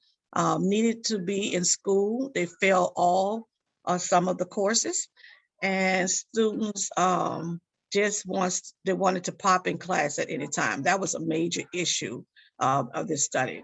They just felt like there was no boundaries, like you could lock them out of class. So if they came in, class started at 8, they might come in at 8:30, 8:45. There was no real connection on how to control the tardiness of class. Hybrid students stated that students like being in school a few days rather than a whole day. Great to see my peers at least a few days a week. Students that are independent learners prefer hybrid. Students sometimes just prefer to be at home, only coming to school a few days to help them get focused. Under the virtual learning, there were a lot of comments. I love virtual learning. Do not have to get up early to catch that bus. Actually, the virtual learning reduced my stress. I feel safer at home than in school, comfortable in my slippers rather than shoes, easy and can access from the phone as well. like this kind of schooling. Understood my English class much better this year in the past years. That was very interesting to me, that they understood the English class much better than sitting in the class. Being on virtual made me read and learn. It was a must. My grades went up. Nothing needs to change. I love the virtual school. Love virtual class, just needed a bigger screen. School should provide a larger laptop. Virtual is better, like my safe and quiet place. Virtual school is great, better than traditional school. And I only had a morning class, so it was great for me to just do virtual school. So that was some of the comments that were made in this study. Other comments included, I have no opinion. I will learn either way. Virtual learning impact my mental health, and I believe it was COVID as well. Why we just cannot do virtual anytime the day of the week as long as we meet the deadline. Teachers should record all lessons, and if we are unable to log in and get in, assignments should be done before the deadline. So that was a real issue that I'm going to look at. Perhaps high school students now say, well, we could have this option of learning at home. Just put the work out there, put the video out there, and we can get it done. We don't have to be in school to come get it done. Okay. Limitations to my study due to cultural, religion, and technology researchers.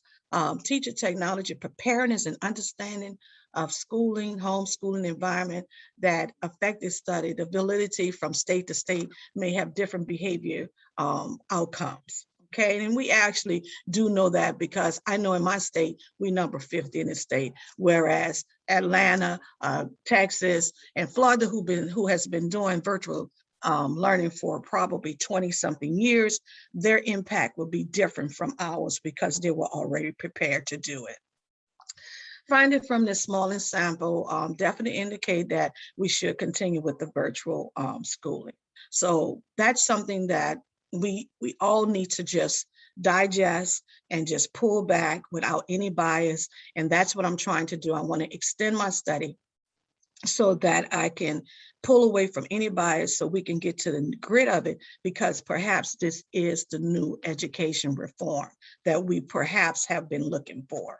Okay. So my recommendation is as follows. And I'm gonna let you take a little look at that because I'm looking at the time, I'm rushing. The recommendation is as follows. There's a couple of them in particular that I wanna state, because right now the state of Louisiana and the nation have a teacher shortage. Perhaps, as I was speaking with someone on the other day in leadership, perhaps this might be an option to combat teacher shortages for those teachers who would like to teach online. We don't have enough teachers to do that. We can possibly take up to 50 teachers per class online easily. Whereas if we're in an educational setting in a traditional class, you cannot put 50 to 60 one class. But that teacher may be willing to take 50 kids online versus to taking 50 kids inside of the classroom.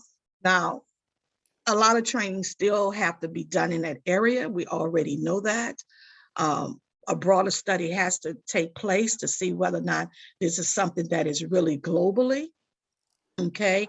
But teachers at this particular time need to be reformed, whether they want to do virtual, hybrid, or traditional, because things have changed. Children's perspective of education has changed. They want to know why we can't be at home, why we got to come to school every day, especially my students in high school. They always ask me that. We need to observe the trends, the signals, and the behavior of education in schools, and also in your own metropolitan area to find out the district advantage and in the core courses, whether or not the core courses was as accessible as the elected courses, is it deemed necessary for certain courses to be taken at the school, like workplace courses, speech courses, perhaps entrepreneur courses, digital media courses. We need to take a look at that, because perhaps it may be better for them to come 3 days a week to take the core courses and they stay home for those courses and come to school to take the core courses. but we definitely need to eliminate the memorization. I believe that 21st high school reform, virtual school builds thinkers. You got to think. Every child that I talked to this year came back to the campus, told me, whoo, one thing about virtual school, you had to sit there and do it. You had to read, you had to get it done. It creates creators, masterminds, and self-sufficient learners. It also builds employees, because one thing about it, millions of your jobs now are at home. They're not at the office. They have eliminated. My brother's an investigative attorney, and he has been home since the pandemic. And the government told him he will not be returning to the office. He shall work from home. So it definitely builds employees and employers. So we can't say that it's the low level jobs. We can't say that it's not going to be prevalent. It's going to always be prevalent, because this is the day that we are in, and it's not going to go back. It's going to move forward. The technology is going to move forward, and the things that we do are going to move forward. So we must prepare these children to be prepared to walk into those jobs, which may or may not. The majority of them, we are doing certifications in school, does not require any type of college level degree. But it does require them to get the certifications in schools, especially with the programming, coding, digital media. We're doing that every day. They're walking right out of high school, getting jobs. And most of them, the jobs are virtual. So we must include that as part of the educational reform to help them with that transition. Now, the jobs that require them to have degrees, those as well, because a lot of colleges now are offering virtual classes, because they have to work, because the education is so expensive now. They have to work and go to school at the same time. Thank you, Dr. McClure. My time is up. Okay. I'm mindful, and we have so many wonderful people that we want to hear. Thank you for Okay. sharing your preliminary results. What popped up to me, and I know with the other participants, it's that, wait a minute, again, if our students know what they need and they know what works for them, I think that we need to be connecting with them, helping them, listening to them, empowering them, because the Empowering. goal is the education, whether it's Right. hybrid, whether it's face-to-face, whether it's a combination. Give them options. Important, empowering those connections again. So Right. thank you very much for sharing. And I know later on when we have a longer Q&A, perhaps you can address some questions. So thank you. You're welcome. Okay, thank you, Dr. Duff and Dr. McClue. So we have a 15-minute break scheduled now. So please stretch your legs, get some more coffee, and we will return at 11:57 for our second set of presentations. There, sir. How are you? Okay, for our first presentation of the afternoon session, I'd like to introduce Dr. Lemmy Kandra, Executive Director of the Blazing Trails International Center, Dr. Sonia Armstrong, Professor at West Virginia State, and Dr. Ashraf Esmail, Professor at Dillard University. Good afternoon. In 3 minutes. It's afternoon here for me. It's been afternoon a long time ago when we started. It's Yeah, she's in Eastern Standard. 12:58. So it's I'm in afternoon. Texas. So is it possible for her to share the screen, or how are we doing this? Yes, you all are co-hosts, so whoever would like to, you can just share your screen. Okay, Dr. Armstrong, share the screen.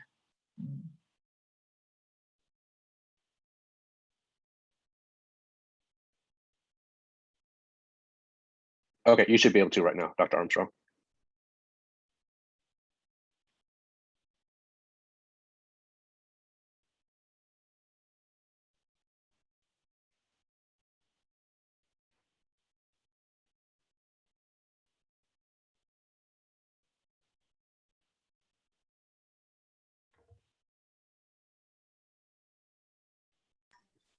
Are Are we you even able to type?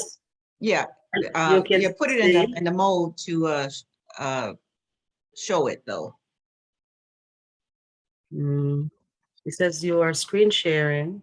Yes, I know, but what I mean is there's a presentation mode, which Okay. is why I don't use Google Docs. Click the present button to the left. There it is. Present. Mhm. Fabulous. Oh, Yeah, I don't know much. that's okay. Okay, very good. George is a young man with a gray beard. So Okay, we've Doctor. entitled this presentation, Survival of the HBCU in the Post-Trumpian Environment, Things Within Our Control. I am Dr. Anna Lamb McHenry, Executive Director for Blazing Trails International. We are a service provider for people with special needs. Dr. Sonia Armstrong, who was a Fulbright scholar, a full professor of mathematics at West Virginia State University in Institute, West Virginia, and of course, your very own Dr. Ashraf Ishmael, Dillard University. Next slide.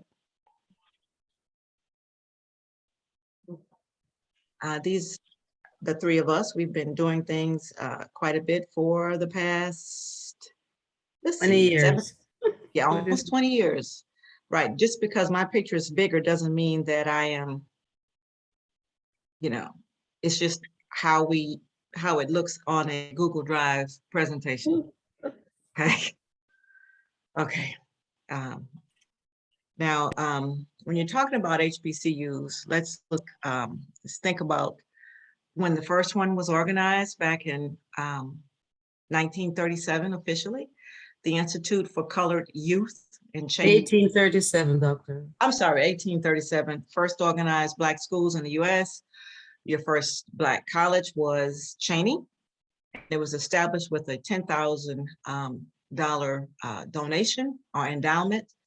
Then it was followed by Lincoln University in 1954 and Wilberforce College or University in 1956 and Harris Stowe in 1857. I just want to remind you that this is all before the Civil War.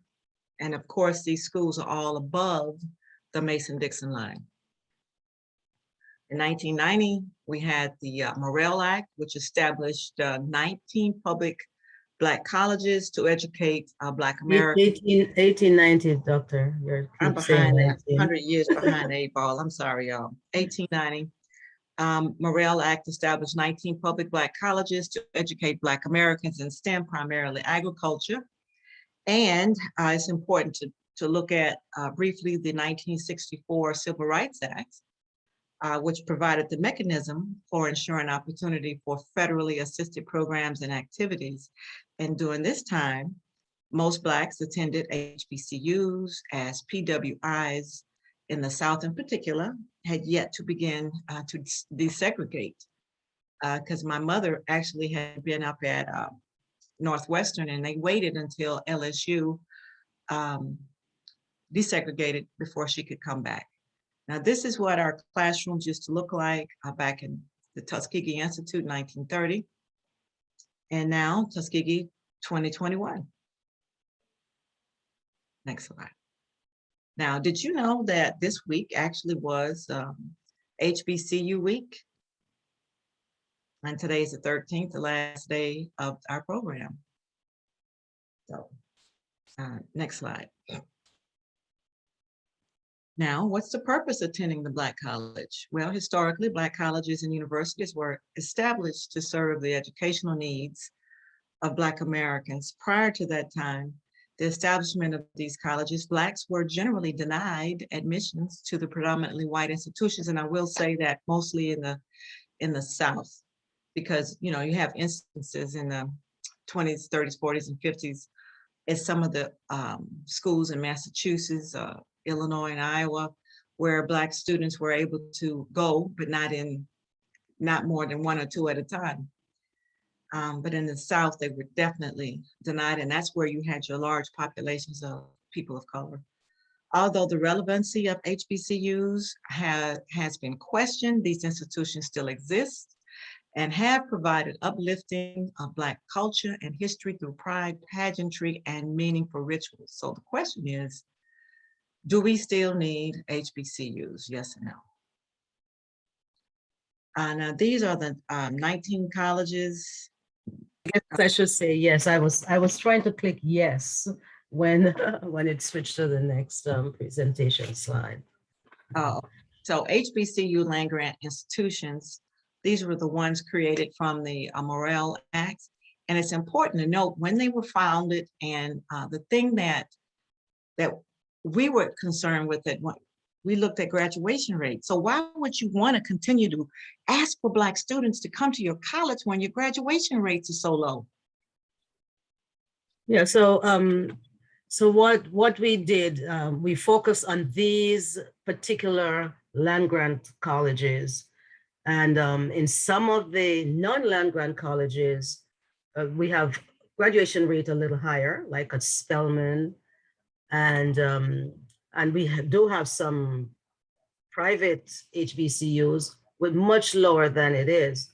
But we can see what the problem is, that we, and these are graduation rate for 6-year graduation rate, which means 1.5 times what it would be to,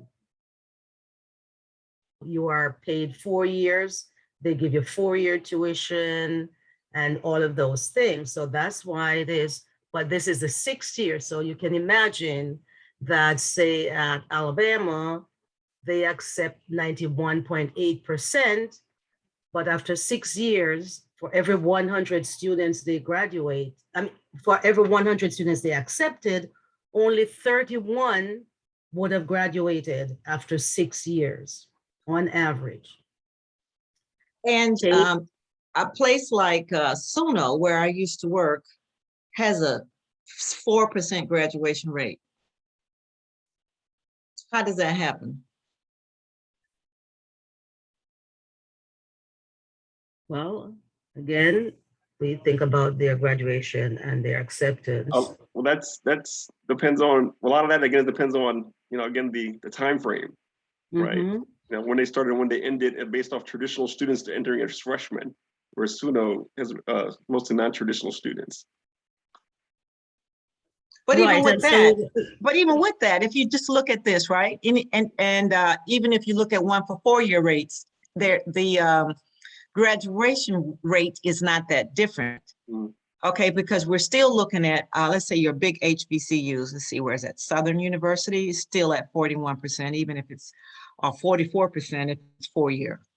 You look at my alma mater, Florida A&M University, still 40%. This is terrible. So out of every 100 students admitted, only 40 graduate. What happened to the other 60? So at my institution, only 31 of the 100 who are accepted will graduate after 6 years. And it's interesting that we might go into later. I do not go to open registration anymore, because when I go, I tell the students that they're coming in and it's going to be 6 years, and they cannot believe that I haven't even taken any class yet. And you're telling me that I'm at a deficit? Yes, you're coming in with a deficit. So it's going to take you 6 years to graduate. And the parents are very upset when I tell them. And the administration, they post that take 15 to graduate. And if you do take 15 credits, you will graduate in 4 years. But for these Black students, for most of them, their first 30 hours have no credit bearing towards their 120 credits. So, and they do not understand, and this is not explained. So these are the problems that we'll get to with what can we do. But this is just a picture of the land grant. These were primarily to educate our African-American students. And this is what we're seeing, that we have, for every 100 we accept, say, look at Lincoln University, which was one of the first one. I might have this, I hope I don't have it wrong, but they accept 100. and they only graduate 21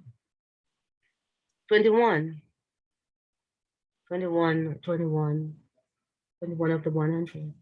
So. Now, the thing about it is that when you go to, there's a slide, and you may have to advance a little bit. If you look at ResearchGate, and if you look at US News and World Report, these are the 6 criterion. Go back, Dr. Armstrong, yes, that they use to evaluate a university. And if you notice, none of these has graduation rates. So academic reputation, employer reputation, student ratio, faculty-student ratio, citations per faculty, international student ratio, and international faculty ratio. And let's see the one for US News and World Report. Okay, so these are the 5 factors, and I just added graduation rate because I knew that's what we were going to be looking at. So they look at class size, faculty with the highest degree in their field, student faculty ratio, full-time faculty versus part-time faculty. And so graduation rate wasn't one of theirs either. But if you take the first 50 universities that fall on the US News and World Report, they are what we consider to be the elite universities, and they all have, except for, I think, well, it's not on type, okay. Most of them have at least 80% graduation rate. So, but then when I look at other schools like Florida State University, they have like 54% graduation rate. That's still low. And that is 6 years. Yeah, and those are still low. But it's the Trinity colleges, the Connecticut colleges, the Colgates, the Williams, the Amherst, those are the schools with the 90% plus graduation rates, which, and from what I remember historically, that the HBCU is modeled off of those colleges, but they're not doing the same. All right. Okay, so let's go back to the facts. Go ahead, Dr. Armstrong. So some of these facts that we pulled out was that even though HBCU awards 1/3 of all undergraduate degrees earned by Blacks, so that's probably what we'll think, when we say yes to HBCU. But 71% of all HBCU students receive Pell Grant. And we saw in our readings that there is a strong correlation between receiving these Pell Grants and graduation rate, which is the same as student getting reduced lunch in the K-12 schools. It's equivalent to that, and we know their performance. In a 2004-2016 data study, they found that only 6%, and I think, was it Dr. Barnes? Dr. Barnes that spoke about it.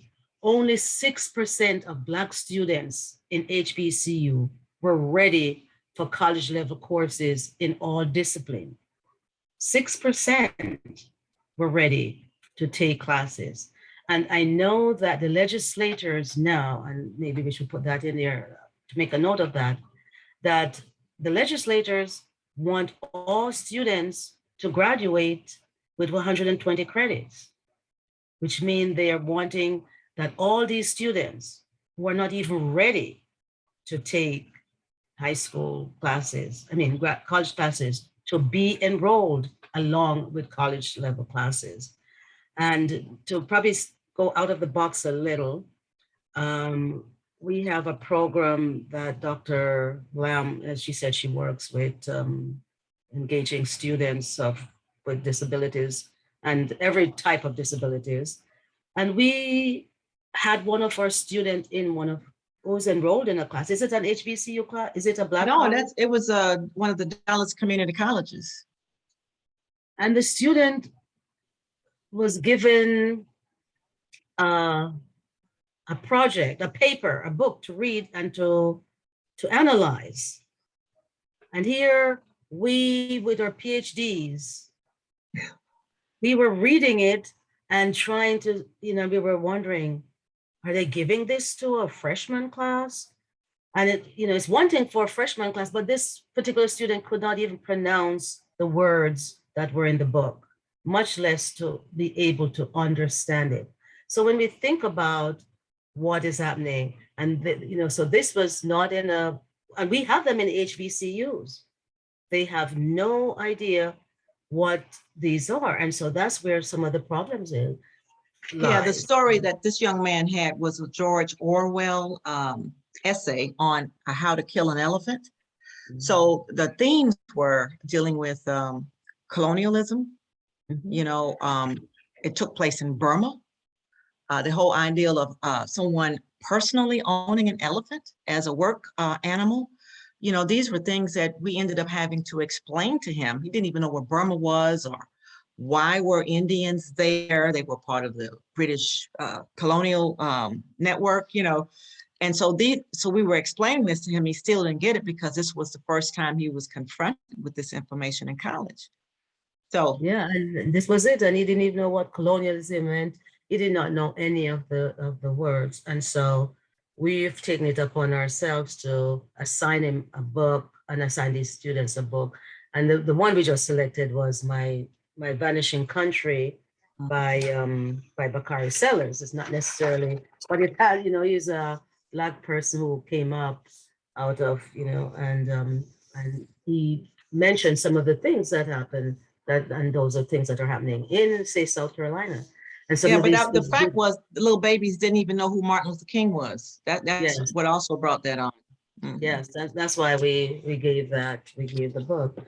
Yeah, so on average, only 10% of students at HBCU graduate in 4 years. 10% in 4 years. So when we think about the student loan and the default, then this becomes the problem that they'll be talking about. Okay, so as we We said we earlier, did discuss that already, yeah. right? We did that. Mhm. So we talk about faculty salary, that this was one of the way you Evaluate. evaluate Mhm. salaries, okay? And so on So on the average, average, go ahead, Dr. Armstrong. Mhm. on the average, faculty at HBCU earn $18,000 less than those teaching in non-HBCU institutions. HBC faculty earn about $69,000 on the average, compared to $87,000 for faculty in other colleges. And women faculty are still paid less on the average. And we do find in our HBCUs a number, I think the majority of the faculty are female in HBCUs. We have administrators who are men, but the faculty. So Black faculty at HBCU. So we, do you want to say something about this? Yeah, next slide. Mhm. Did you know that among the HBCUs, Blacks, including Africans and people from the Caribbean, as well as African Americans, make up roughly 60% of the faculty. White faculty account for 30%, and Latinos and Asians the remaining 10%. So I have been at both type institutions. And when I started my career, was in the SUNY system, in one of those SUNY schools where you had 3 Black faculty. Dr. Min. Yeah. So the other, and I should say, not just Black faculty, I should say minority faculty, ethnic minority faculty. And another guy that came in with me was from Colombia. And the Latino students did not like him. And I will say, he probably didn't like them either. So the vice president called me into the office and asked me would I be the advisor and would I work with the Latino students? And I said, yes, I will. But I said, why are you asking me? Because, I was already doing it. And I just wanted to hear what he had to say. He said, well, the students don't like him. I said, well, he doesn't understand them. He's not from America. He's from somewhere else. He hasn't taken it upon himself to learn about the situations that the Latino students, this is upstate New York, which meant that most of the students, Latino students, Hispanic students came from New York City or Buffalo. And they were probably from the Caribbean, Dominican, Puerto Rican, more so than being from Central or South America. And he just didn't get it. I said, you keep hiring and bringing in people that have no understanding of what the students here, minority students in particular, are going through, so they cannot relate. Student to faculty ratio, typically small student to faculty ratio at a Black college, but the real issue is the part-time faculty versus full-time faculty at HBCUs. So is it a big deal? So it says here, the striking difference between full-time and part-time workers is in the percentage who hold the doctorate or first professional degree, such as a JD or MD. 2/3 of the full-time faculty hold a doctorate or first professional degrees, while only 27% of part-time faculty hold such a degree. Now, the issue is in a lot of these colleges is that there's a growing reliance on the part-time faculty.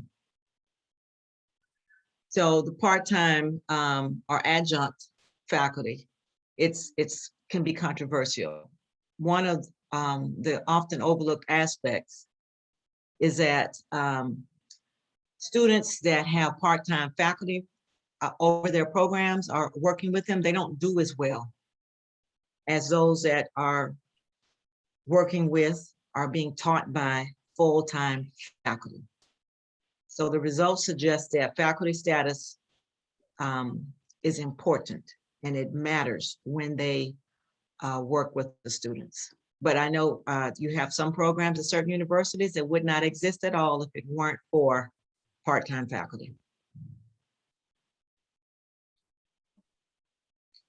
Next slide. And I would suggest that that would be in and using your technical fields, your math, your various science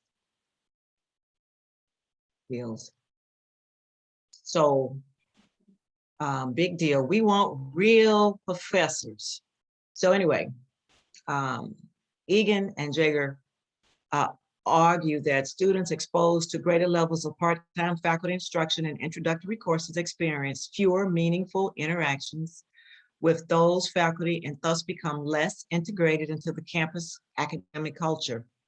They found that part-time faculty teaching gatekeeping courses, with the exception of graduate students, have a negative impact on student learning outcomes.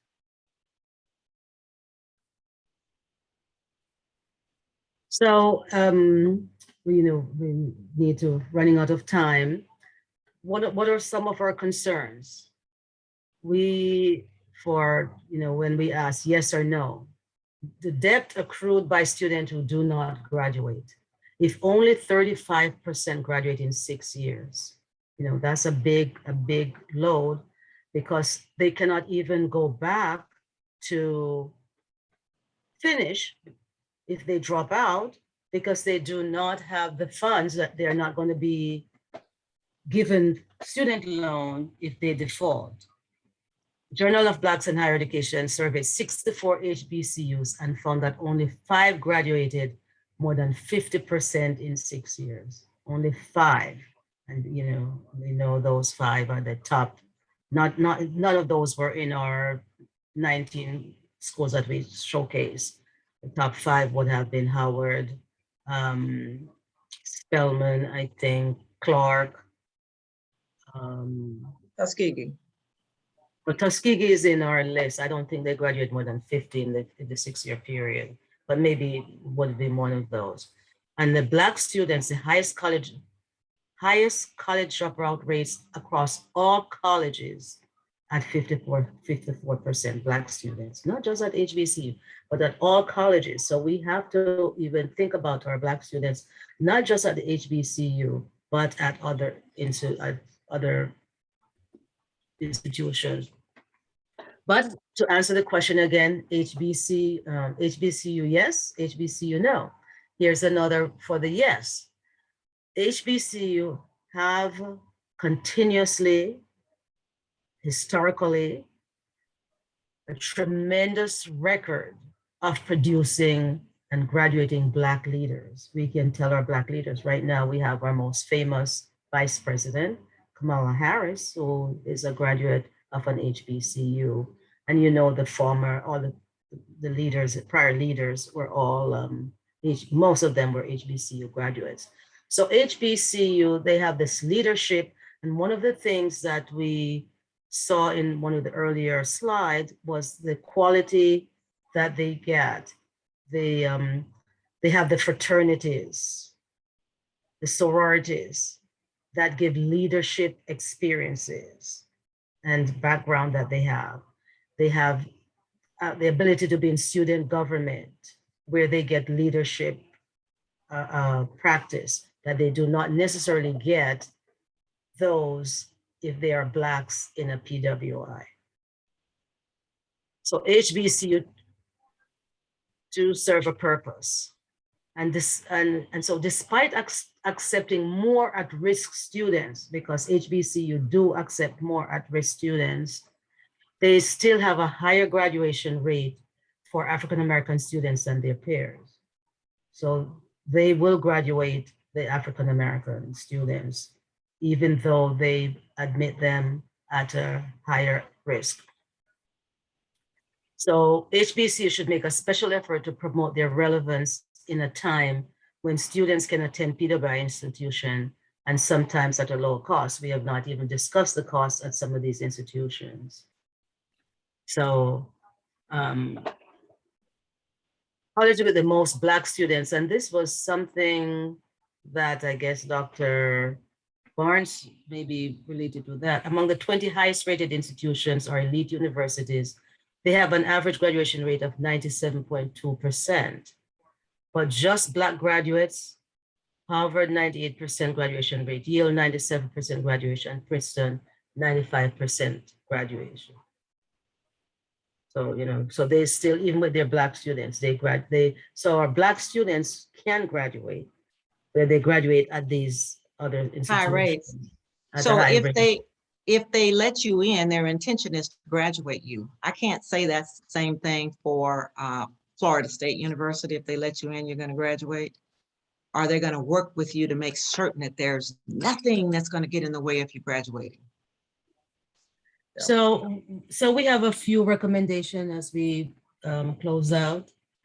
We think focus should be placed on, I know we do not like to hear the word remediating, but we do need to have it. We might need to, if we have only 6% of students coming into the institution ready and able to take college level courses, then something should be done.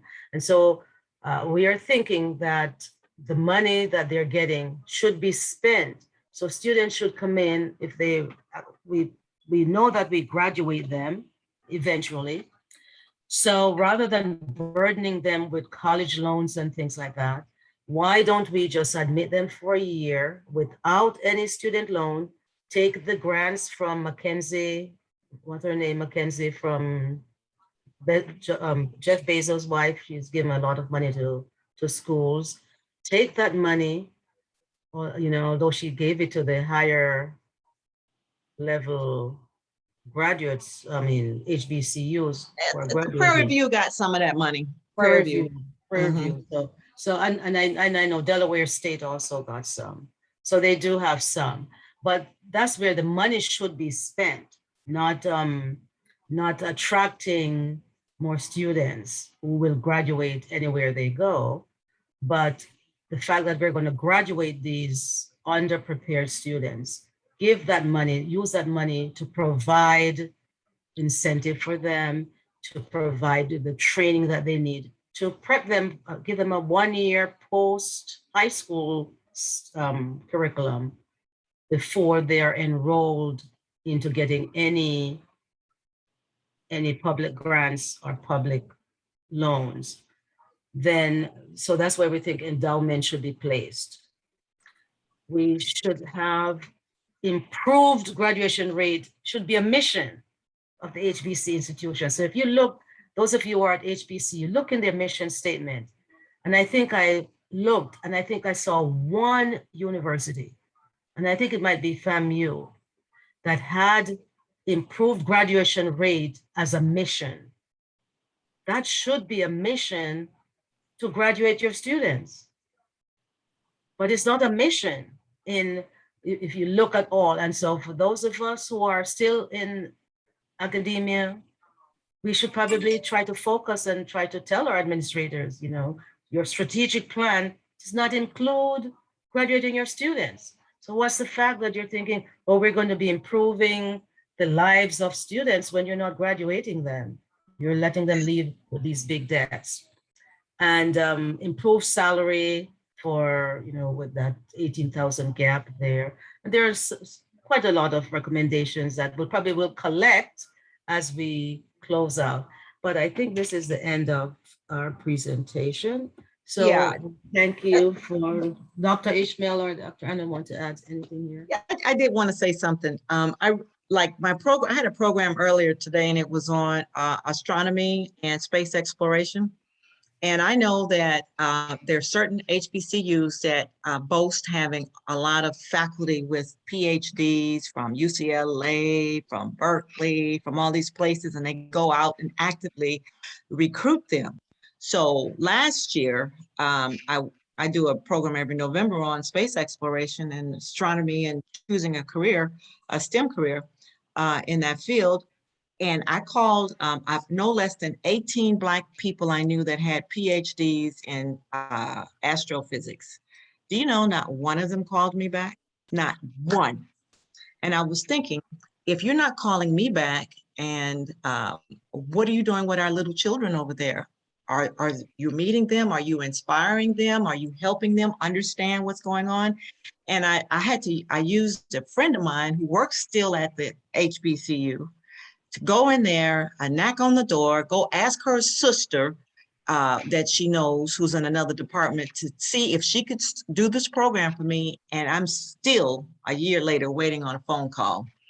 I called the Homa Dodge endowed program for astronomy and physics at University of Oklahoma.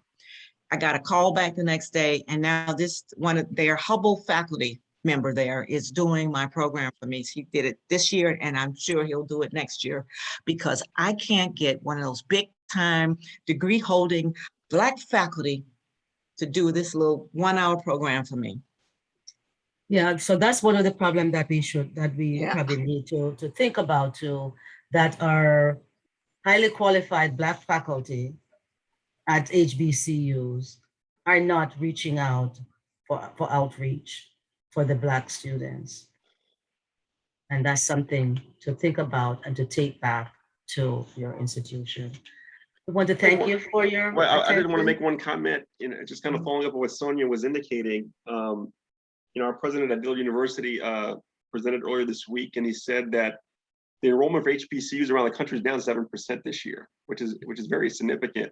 And he did make a comment similar to what just Sonia said. It's probably more so HBCUs faculty need to get involved in recruiting more so, and that would, because a lot of our minorities, particularly African Americans, they need mentors, et cetera. And obviously our recruiters go out there and recruit, but they don't know the programs like we do, and et cetera. And I think it requires a little extra effort and assertiveness to go out there from a faculty perspective. As long as we get a list of something people to contact, to be sending out recruitment and letters and emails and whatever it is, and to because people just need to be reached out to. Young men and women need, especially our young Black males. We are under enrolled at Dillard University. 80% of our students are female. 80%. That is an imbalance in sex ratio. It's been like that, and we seem to can't change it. And as much as we try to recruit the African American male, we've just been struggling with it, et cetera. And so we do need to be going out there because our enrollments are going down, and faculty need to take more of a prevalence in going out there to recruit, particularly again at HBCUs. We're looking for guidance and mentoring. Yes, and so we saw that again, piggybacking on Dr. Barnes. So I'm going to piggyback a lot on some of the things that we saw that we find in the colleges. You know, you're working with a high school student, but we find these same things here where that is the case. So it's I that still short. can't get over where you have high levels of Black students, Black males don't perform well. I'm still having issues with that. It's definitely real, and to hear some of your research really resonates with some of the research that we've done. And in the research that I performed, there's something called Tinto's integration model that talks a lot about like what happens. I know personally, my first semester, I'm embarrassed to say, was a 1.7. I just now was right. I wasn't ready for the autonomy that college gave me. I didn't know how to write a check, and I graduated from high school, and so I just wonder, to Dr. Ishmael's point, like not only the recruitment, but what does it look like to have a cadre or a cohort of students that are just your babies? Um, you know, this is just like a different time. I think maybe 20 years ago, that concept of really caring about our generations coming through was a little different. You know, I think even the sororities and fraternities are a little different now, to some degree, but enable to really embrace a small group of kids that you can call your own. The only reason why I made it through college was because I had some folks who said, George, you will not fail. And some of those were faculty members. And so same deal. I think there are some Black males in high school, in grade schools that aren't doing well because nobody's seeing them. And I think there's some students all around at college that are failing because people aren't seeing them. And you know, colleges are machines sometimes. They're really big businesses that create very large cracks for kids to fall through. I think I'll save my question for the question and answer because I do have some comments for that. So I'll just let the next thing. So we'll have our time for question and comments. Quite a lot there. And we will, because it's my job as the timekeeper to intervene. Thank you so much.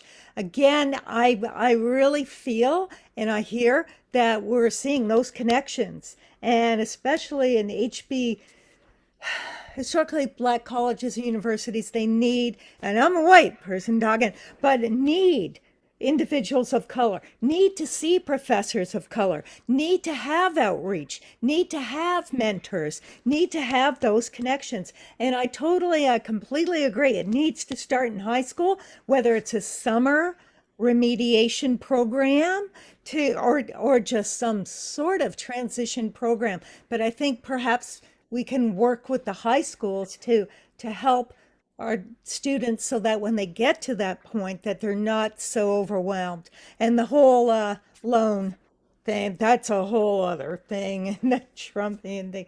Okay, thank you. I know there's going to be additional questions for you. So moving on. It is again, I get another privilege. I want to introduce Dr. Harrington. She is a criminal justice professor at Winston-Salem State University.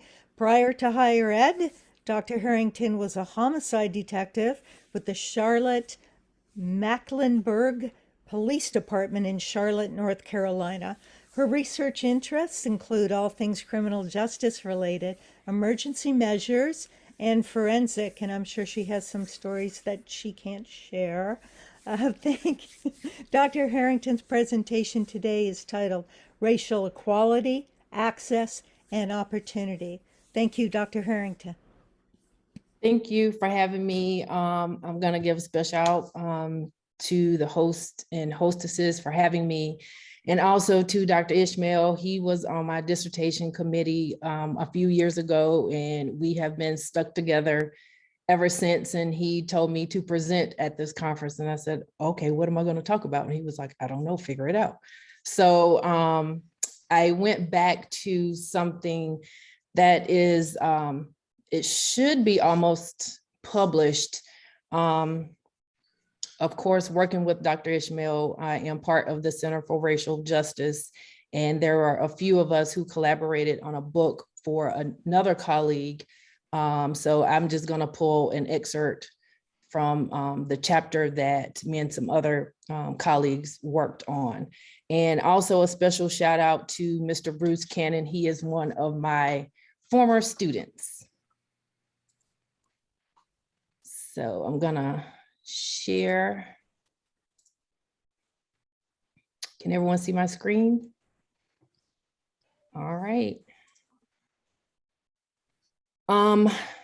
So we've already talked about HBCUs, so I'm not gonna go over the history of that. But I am gonna highlight the role of HBCUs during the time of COVID and how the issues of racial equity, access, and opportunity came to light due to COVID-19, and also discuss how the intergenerational vehicles of those aspects have been supportive and also a hindrance to our students that are Black and Brown. We don't need to go over that because we just heard about that. The role of the HBCU is critical in contributing to the empowerment, providing an environment to fully recognize the capabilities and embrace the identities of students. We all know HBCUs started as a result of not being able to be granted access into other institutions. So access, in terms of that, finances, we've been talking about student loan debt, first generation students and things of that nature. Low income, students are taking out all of these loans to make their families proud to be the first graduate, when in turn it's all a scam. I think student loans are the biggest scam ever, but that's a completely different conversation. But as a result of opening their doors to all, HBCUs have had to weather the storms for each and every child, whether they're Black or brown or Caucasian or Asian, because they've come to an HBCU to have an enrichment throughout their academic journey. In more recent years, there have been an influx of donations and gifts. The Mackenzie Scott, the other anonymous gifts that have been donated to HBCUs, and some have shown their work, and others are still trying to figure out what to do with those funds. According to a recent study published in BMC Health, college students are considered a special vulnerable population to food insecurity because of their narrow pathways to financial resources, rising tuition costs, housing, and food. So of course, now we know that more institutions are beginning food pantries on their campuses to accommodate students who don't have access to food or live in food deserts. Familiar support. The student's probability of enrolling to post-secondary education upon high school mirrors their parents' education. So there's a generational cycle that needs to be broken so that students can see, or potential higher ed students can see their own potential. But again, first generation students are sometimes discouraged because it may lead to alienation. People, are bullying those who want to further their education. Unfortunately, myself, I can use myself as an example. When I decided to go to school for my PhD, I was still a police officer, and I had coworkers ask me or tell me, what are you going to do with a PhD and be a police officer? I'm like, I'm leaving. Like, I'm going to make a difference elsewhere because I'm tired of seeing Black and brown people, deceased. I'm sick of it. So that was a big shocker to everybody, because I said, yeah, I'm out. This is wearing on my body. Like, I couldn't do it. As we've already discussed, minority students lack the college knowledge to participate in the admissions process. Like if it weren't for their, you know, their coaches, their guidance counselors, older cousins, you know, people like that who've been to college, then, you know, they really don't know much about the processes that are needed to gain access to college. Social capital. For many years, research has shown that students rely on relationships, as I've said, with their coaches and so on and so forth. Again, upon arriving at campuses, many are withdrawn, signs of low self-esteem, you know, trying to figure out where they fit in. They're still learning themselves. They may have hidden their true selves from their family and friends, and they have found a pseudo family on college campuses, and they begin to blossom, but it takes a while for them to figure that out.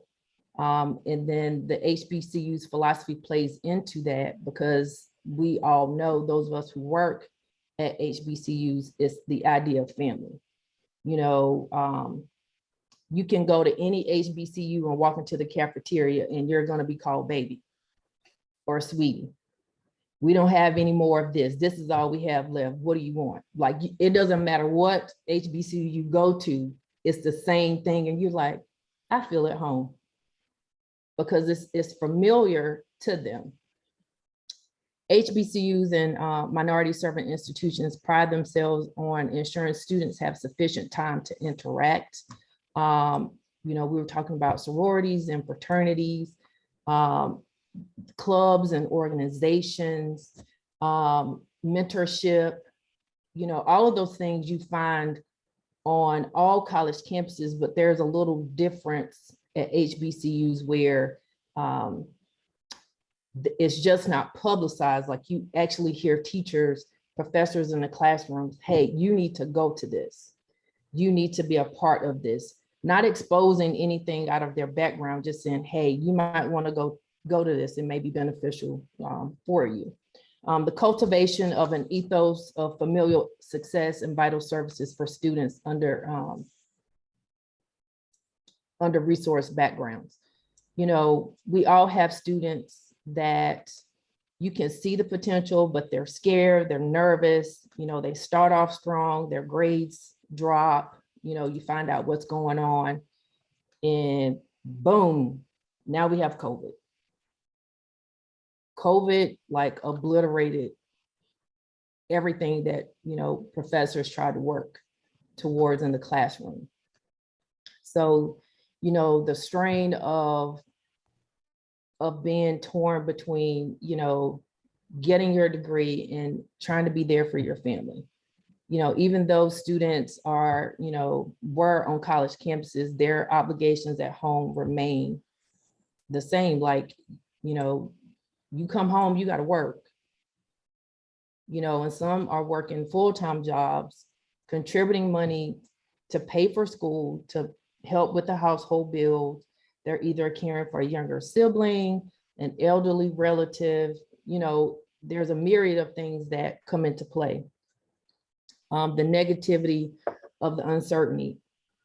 Those that got the, what am I trying to say? The guidance to the pathway to get to college, you know, they've all been hyped up. You know, you get to college, you're going to be able to do this, you're going to be able to do that, you're going to experience A, B, and C. COVID hit, campuses shut down, and, you know, mental health took a huge hit. You know, the anxiety levels, depression, you know, even though we went to, you know, virtual learning, I could see on my screen students that were like suffering. And I spent, you know, I reached out to my department chair and I was like, look, I'm not teaching for the rest of the week. I'm sending out emails and I'm meeting with my students, because I don't want it to be on my conscience like I saw them in Zoom and then I have to read about them in the paper or get an email about them. Like you just have to say, okay, education is education, but we need to check on the mental health of students. Increased trauma, you know, this is a lived experience for them. Like, they are living through COVID. They're living through, you know, grief and loss and family members dying like week after week. Like, it's emotionally draining. So how would a student have any energy to sit on a Zoom and participate in class or write a paper or study for a quiz or any of that when they don't really understand how to grieve because they're still learning themselves? Or they were beginning to open up and blossom, and then they had to shut down because they had to move back home. You know, we don't know where students come from, so we're assuming that they, you know, come from a great household. But, you know, they come from abusive homes, lack of the foundational things, the basic needs of life. You know, so we all know that COVID has devastated the Black and brown communities. So, you know, dealing with students, it's a whole different ballgame. In terms of addressing the needs, my colleagues and I, we did a straw poll. So we reached out to several colleagues at different HBCUs and asked them questions about, you know, how is your campus handling, you know, student health, technology, student success, mental health, you know, housing and food insecurities. Like, those are the topics that we kind of formulated and received information. Some of the responses were some of the campuses and student health centers partner with, you know, local hospitals and pharmacies to support those students who contracted COVID, to help them get their medications, you know, any mental health needs, testing support, if they needed their meds delivered. That was part of that as well. A lot of the responses we received, institutions used the CARES Act funding to buy laptops and hotspots and, you know, things like that, buy laptops so they can be rented, you know, partner with one institution. They actually partnered with a local bank, a small bank, so students can make payments if they wanted to do the rent to own for the laptop program. So, you know, financing, I think they had to pay a minimum of like $20. So that, you know, again, that helped the technology need, but it also helped them to learn how to budget and learn how to you know, take a small amount of money and be able to maneuver how they needed to. The increased learning and student success, you know, we all had to relax our guidelines for our syllabi. Like, that was thrown out the window as soon as we went home to teach online.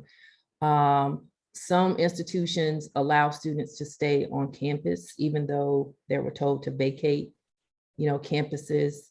The offices of disability services work with professors because we had to maintain those 504 plans and make sure we address the needs from a virtual perspective. For example, I have a student that has a 504 and they lived close to campus, and they would get tested and go to campus to the library to take all of their tests or quizzes because they didn't have access. And they didn't want, they worked and went to school, like that's all they did. But we worked out something where they could be on campus because they needed to be in that environment. You know, being at home and trying to take a test online was not conducive to their plan. Mental health services increased. You know, we were getting letters, you know, hey, student so-and-so is going to be out for the week. You know, please work with them, you know, those types of situations. Housing and food, as I said before, some institutions, some of the feedback we received provided gift cards for food and other essential items. They stocked up their food bank supplies. Students that needed to get their laundry done. They allowed them to do their laundry on campus for free.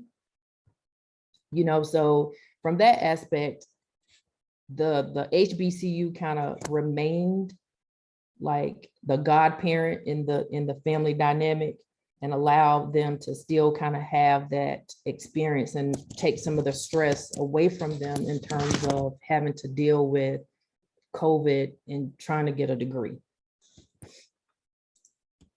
So in conclusion, HBCUs are infused with the spirit of family, communalism, and collective action. No student is just a number, but a human being, a friend, brother, sister, child, parent, and grandchild. Each student is seen and provided the appropriate amount of challenge and support to succeed. COVID-19 dealt a blow to the heart and mental health of Black and Brown America, and to our students who are experiencing the trauma of these moments while trying to maintain their academic focus. Nevertheless, together we will persist and are persisting to get them to the finish line. I work at Winston-Salem State, so our short motto is enter to learn, depart to serve. So we say that in the classroom, you know, we ask students, you know, what is your goal? And I'm like, what's the mission? And they're like, enter to learn, depart to serve. I said, regardless if you graduate on time or not, keep that close to you, because that's going to help you get over the next hurdle in life.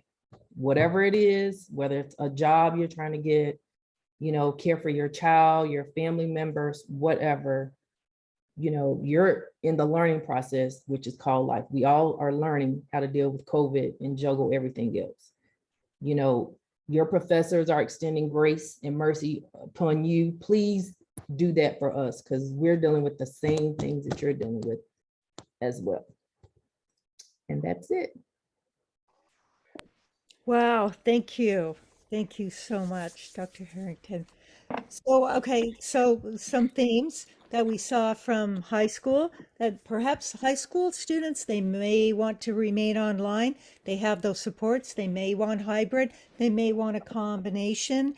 If we're talking about, and I appreciate you sharing about HBCUs and other universities that are supporting students of color, but really all universities that have students of color, and all students really, but just the student health needs, the mental health, the housing, food, the immediate needs that I think collectively need to be taken care of. And then, you know what? You might be able to focus on doing your assignment.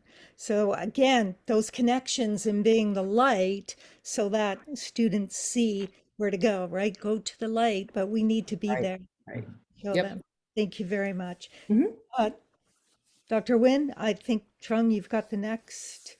Yeah, I just want to add on real quick also for Dr. Harrington's presentation. Again, just brings to the forefront what our students are going through. Again, there's the big push on, you know, we focus so much on educational output, right? Test scores and getting your degree, but we don't focus on the educational input, right? All the factors that play a role that impact whether or not the students are able to meet those goals. And so it's about time that we kind of highlight those needs and to really address that. Yep. Yep. So next we have Dr. McJamerson, who is a retired professor of teacher education from Grambling State University. She has also served as a visiting professor at South Carolina State. She was a co-director of Grambling's Louisiana Gear Up program. She's a published author and educational consultant. I will be helping her with the PowerPoint, so I will pull that up. Good afternoon. Thank you, Louisiana Name, for this opportunity. And thank you, Dr. Trung, for helping me with the PowerPoint. I had to be on the phone this time, so this will be tremendously helpful. The title, as you saw, was Didn't Know I Had It In Me. And it has a lot to do with the caption at the bottom of that first slide, indicating bring forth greatness. I had no idea I had greatness in me.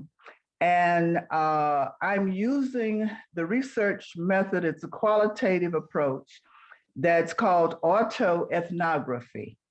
And this will seem like a self-centered presentation, but in fact, I'm trying to use that method to show the connection between self and context. You cannot, well, it will help us understand what our context does to us, how the environment shapes us. We hear this word systemic problems. Well, in this particular type of research, you get to understand more about how the self is connected to the system. All right, so on the next slide, that was just a brief definition of this approach, so we can move to the next slide, Dr. Trump. So what happened with me is that I started early life thinking, surely there's no greatness in me, because when I listened to the Million Message March in my environment, I got everything but greatness as a message about who I was. And I sometimes use poetry to express some feelings and experiences. And so I just want to give you a few lines from a poem titled Wonderfully Made But. There's always a B-U-T at the end of the statement. So just a couple of lines from there. You are pretty enough, but your skin is too dark. Light skin is the beauty mark. You may get an education, but not at our schools. Sorry, these are just the rules. You can eat at this restaurant, but you must go to the back and stay on the proper track. You are qualified to rise to the top, but remember, you are a female, so lower your scale.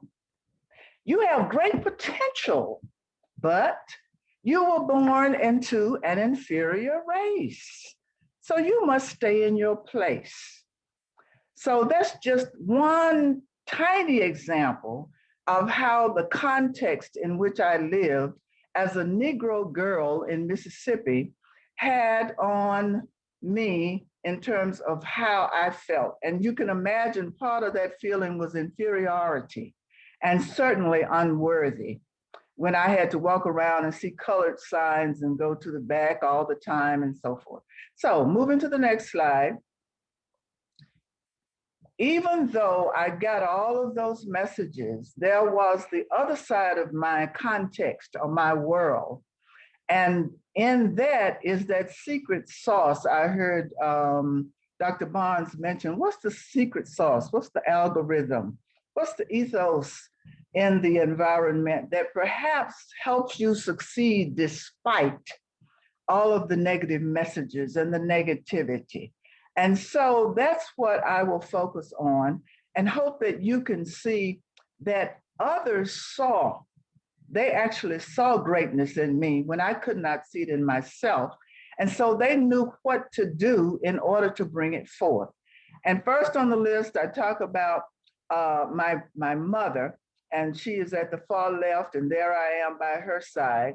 And she could see some potential. There's a little smart girl in here somewhere, and I'm going to figure out how to bring that out of her. And so she personally taught me how to read before I ever went to first grade.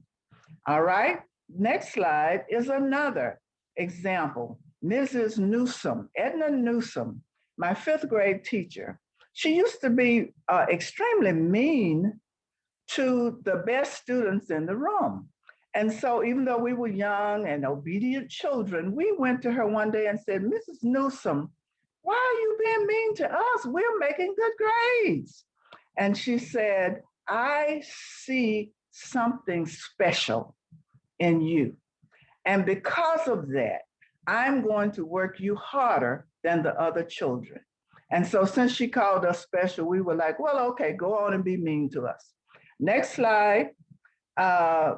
I encountered during my teen years a church lady who, in spite of all that thing about your skin is too dark and you're too tall and you don't fit the normal mode, this woman sat in choir practice. She was our choir director.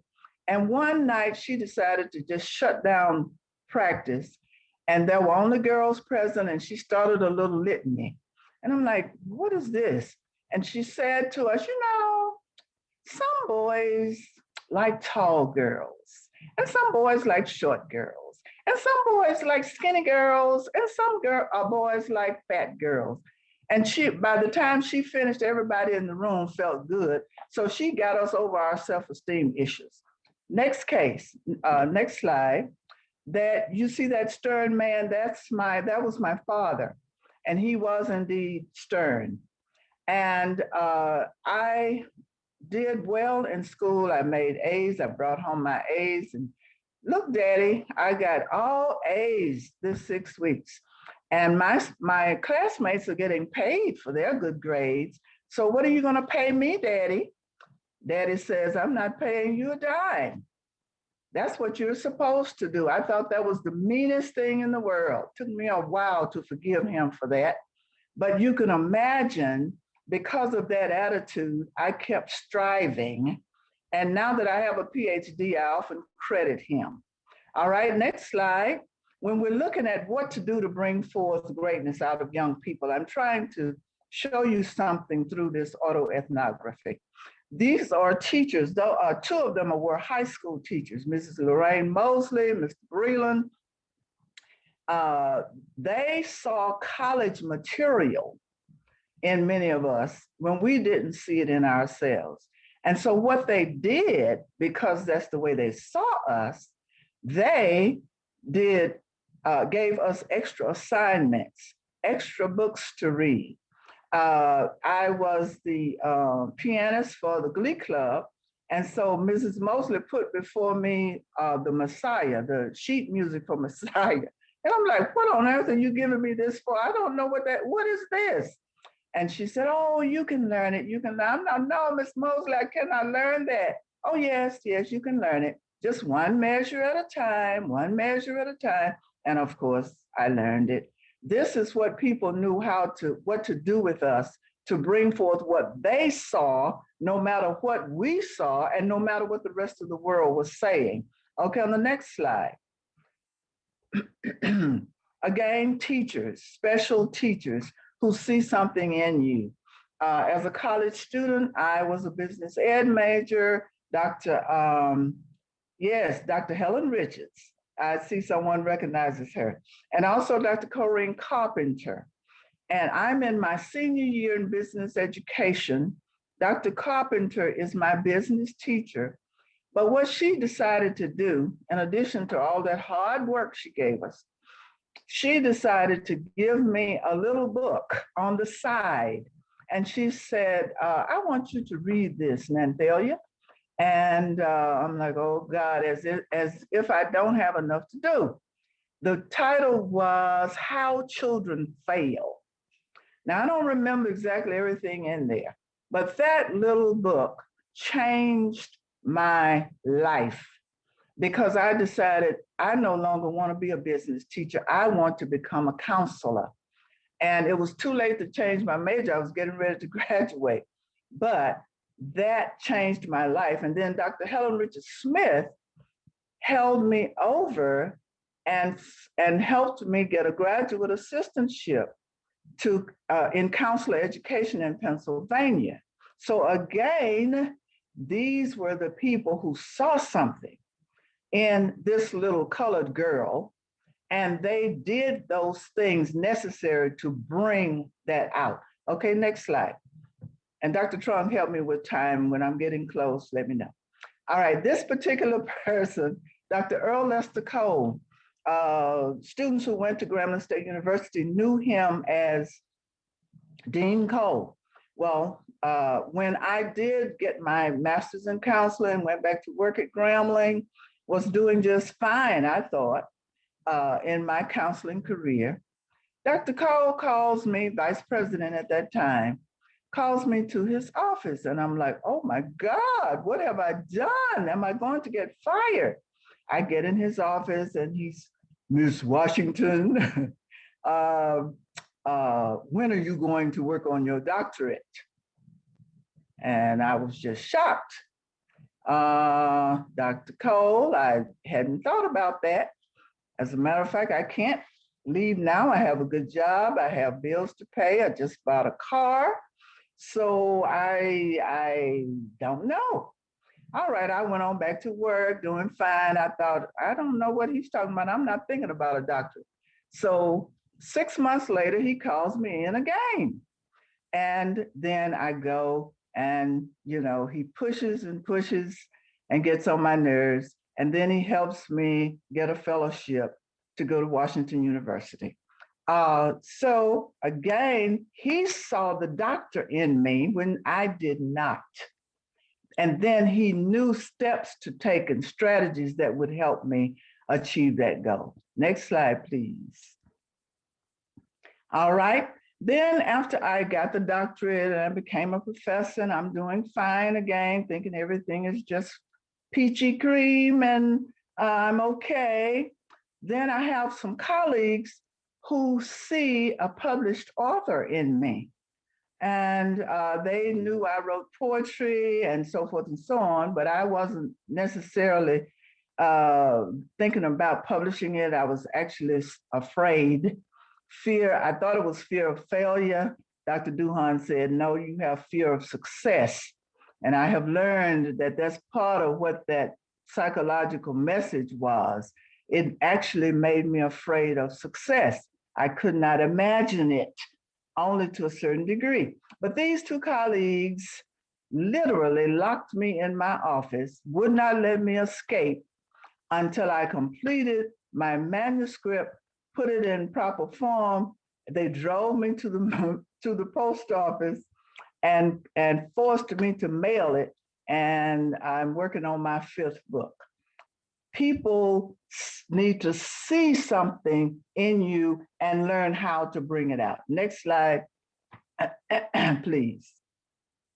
Okay, there were some limitations on what I thought was possible because I didn't know that much about my history, even after I became a doctor in education, because elementary school, high school, even college is sometimes limited in terms of African American history or multicultural history. And so we don't know as much as we should about our heritage. But I had a husband who was a African American history teacher.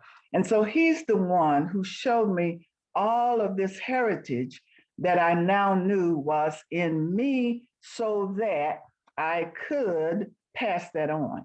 Next slide. That husband, of course, saw a queen in me. And so you can see that we got married and then he wrote poems about his queen. And so again, I didn't have to worry about being too fat and too skinny and too dark and all of that.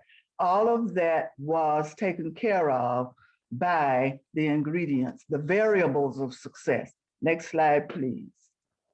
Okay, you would think that once I've achieved all of this, I would feel like I'm at the pinnacle and nothing new.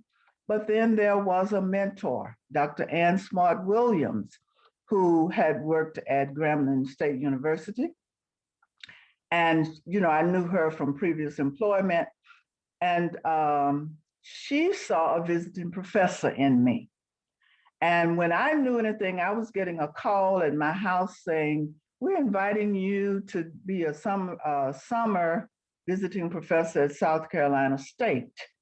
And I'm thinking I didn't see this coming. And it's because Dr. Ann Smart Williams had talked to Dr. Sims at South Carolina. And there I went off for 8 summers to a glorious experience. All right, next slide, please. After having experienced those persons, and there were many, many more, who saw something in me despite the millions of messages that had come to me to say there is not that much in you. After having benefited from what others saw in me and the strategies they used, then my goal now is to pass it on in all the ways possible. And the bottom line for me and what I've tried to teach when I was doing teacher training and so forth, and even now as a consultant. The bottom line in terms of a secret sauce is figure out as many ways as possible to make sure that young people are, this last slide, made to feel valued and capable. Do everything you can to make sure that young people, all people, but especially young people, are made to feel valuable and capable. Thank you.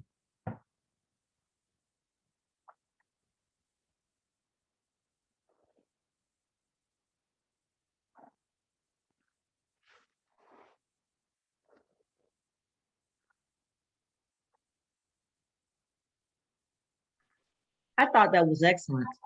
And it's Thank not you. just because I'm from Grambling, but because it is excellent.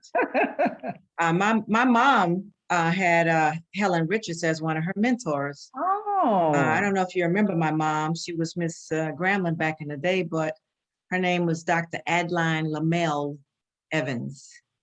Dr. Evans, Adeline Evans. Wow. Dad was Coach Evans there in the swimming pool at Okay. Grambling. Mhm. And so when I Wonderful. saw the pictures, I said, I know these people. I know who she's talking about. Very good. Yes. So the There's secret many sauce levels. is what you said is being feeling valued. Mhm. And some people can see stuff in you you can't see in yourself. Yes. Right. That light, that spark that Yes. we're talking about, that was powerful. Thank you so Thank much you. for sharing. Thank you. I think we are winding down. So, our next and last final presentation, I'm going to be introducing Carlos Pollard Jr., Kaylin Tanner, Toya Smith, and Dr. Ashraf. And I do not have a background in other than Dr. Ashraf, but I'm excited. We're talking about students, we're talking about the torch and seeing the light and moving forward. I think this is an amazing conclusion as far as what our presentations are. So the presentation title is The Ride Revived, and that's all I know. So please take it away, Dr. Ashraf. Okay, I have Toya Smith on here. Carlos is unavailable today. He's working, and Kaylin's at homecoming today, so she's not available. So we do have Toya here. She's going to do the presentation. That's awesome. Welcome, Toya.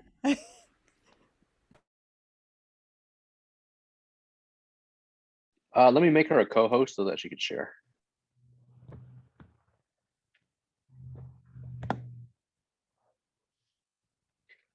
Okay.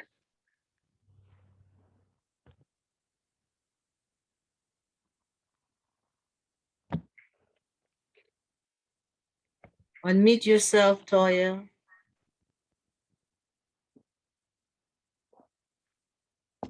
Unmute. Dr. Ashraf, is she's here? I don't know. Well, she's there. Let me see if I can hang on a second.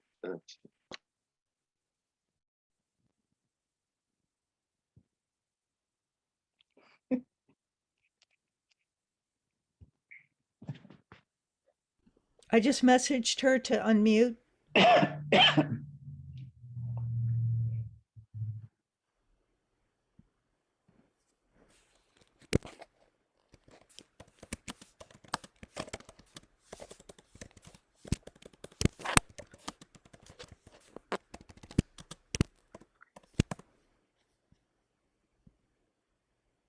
I think, Dr. Ashraf, can you go ahead with the presentation so we can, do you have the slides?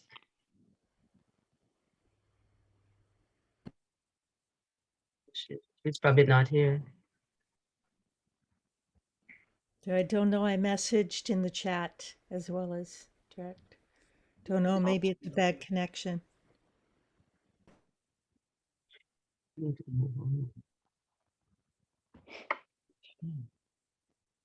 All right, I'm not sure what has happened to Toya. I mean, obviously, we see her there, but I've called and tried to text her as well. But obviously, she's not quite available, or some emergency has come forward, and she has the presentation as well. And I'll just give you an overview because this is a student-led project. You know, the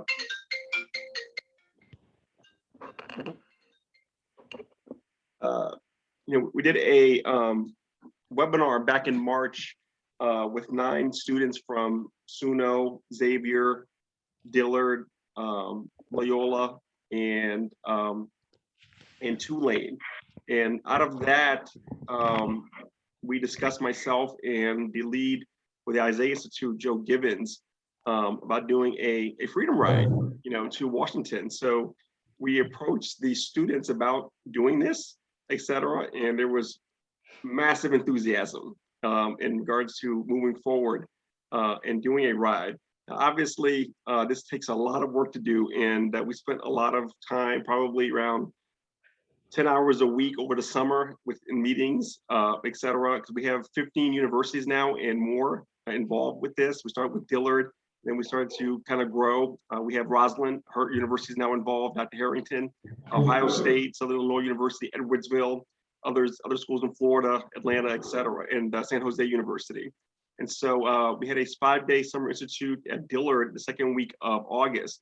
And we had representation from 10 different universities all across the country at this institute. We spent 5 full days kind of analyzing various speakers, assessing exactly what we wanted to focus in on as we go into the Freedom Ride. Because at this point, the reason I wanted to do the institute was we're uneducated, and you just can't go up to DC to speak in front of people if you don't know what you're talking about, et cetera. So it was very, very enlightening, the speakers that we had, et cetera. And it looks like we're going to focus in on health, education, policing, and voter registration. So those are going to be the 4 topics we want to focus in on. At this point, since that institute, our student advising team meet every week between Dillard and all the other 15 or 20 institutions involved to kind of gather themselves and working at their institutions.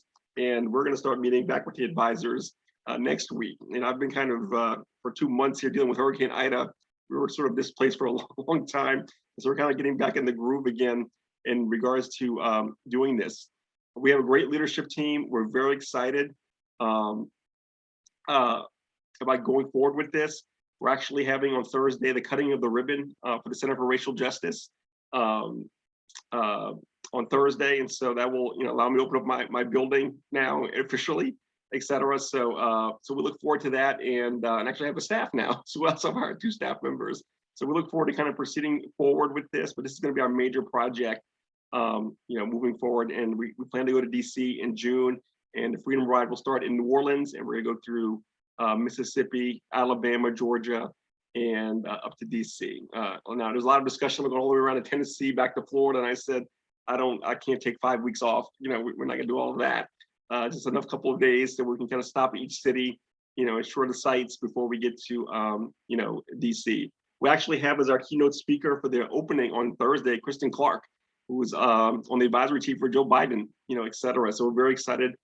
She's on my advisory board as well, with the, et cetera. So she'll be our keynote speaker on Thursday night after we cut the ribbon, et cetera. So we're very excited about that, and we look forward to our Freedom Ride, as we move forward. So I do apologize, for some of my students, et cetera. But again, they, homecoming and these kinds of things, how it is. So I understand, where they're coming from, et cetera. But that's the direction we're going with that, and we look forward to getting more institutions. Those of you that may be the institutions that I haven't reached out to on this call, please feel free to reach out to us, and I'll get you in touch with the student leadership team. What we've done, every institution has about 2 or 3 student leaders kind of organize the rest of the group. And at Dillard, I have 3. And so we have about 35 students now really meeting every week, et cetera. So the key is people are really wanting to do it. Either you have your core and you don't, so we present this to everybody. If you're really wanting to do this, then jump on board. If not, don't waste our time, et cetera. So, and so we're really kind of reaching out, and we have we want to take 2,000 students, actually. That's what we're focusing on.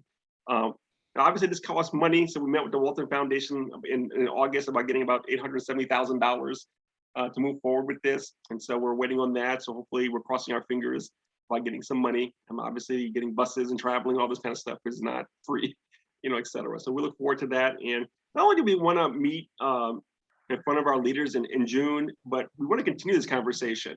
And one of the things I did here in New Orleans with the mayor, when we had our mayor candidates 4 years ago, we had the students from various universities, we hosted forums, and we made them promise and sign that after you're elected, we're not going to just don't make promises you're going to do these things. We're going to meet with you after you're elected. And we want to do the same thing, meet with our leaders. Here are what we're concerned with, and then not just leave and that's it. And so we want to make sure we're connected, moving forward. This is a long-term project, et cetera. Because and we often, look at in terms of assessment, we get to the third part and then we stop, et cetera, as they always say. What are we doing to follow up, et cetera? And that's going to be the big key is that follow up. So once we get there, following up and having monthly meetings, semi-monthly, whatever it is, that we're moving along, that we live in a democracy. And oftentimes, we don't realize the power that we have because we just sit back. And that's what the government wants us to do. It's to sit back and not say nothing so they can kind of run the show. But we do have the power and we're going to utilize it, et cetera. So we look forward to it, as we move forward. I'll talk a little bit about this later on when we close out as well, because, hopefully we'll have a much larger presentation as we have our next conference, come spring about this and we can move forward. So thank you. Thank you, Dr. Ishmael. So next we have a 10 to 15-minute block for questions and comments, providing feedback from our presenters. I'd just like to open it up. Gwen? I have a question for Dr. Romero. Dr. Romero, you said that there was a level of trust with the students who met with the mayor and other officials from New Orleans. Weren't the participants fearful since they were undocumented about meeting with the mayor and the other officials? Were they not fearful of INS or other immigration officials, fearful for themselves and their families? That's a great question. Thank you for asking it. So there were several, as I mentioned, it was a really big, lengthy sort of project. This particular group, like I said, we engaged for about a semester. And in that semester, we met several times a week to engage in different activities, to learn about the backgrounds of people that we would be engaging in and the organizations that we would be engaging with. And so yes, there was a level of distrust. And so there was a level of distrust, honestly, from parents at the very beginning when we were going through the process of getting consent forms and all those things. But I think what really helped was, in my case, I spoke earlier about being vulnerable and, building connections and relationships. In my case, I was able to create a really solid relationship, a trusting relationship with these young people, which was the catalyst for them then trusting those who we were meeting with. We didn't meet with anyone engaged with policing. We didn't meet with anyone engaged with law enforcement for some of the reasons that you just talked about. But it took me being vulnerable, sharing my story, coming from an immigrant family, and that trust is what catapulted the ability for us to be able to engage in really meaningful dialogue and engage in that forum that I talked about earlier briefly. And so there's absolutely tons of distrust, right? And then I think there, on top of language access issues in schools and in government and in business. And so, when we engage in participatory action research, we have to go in with,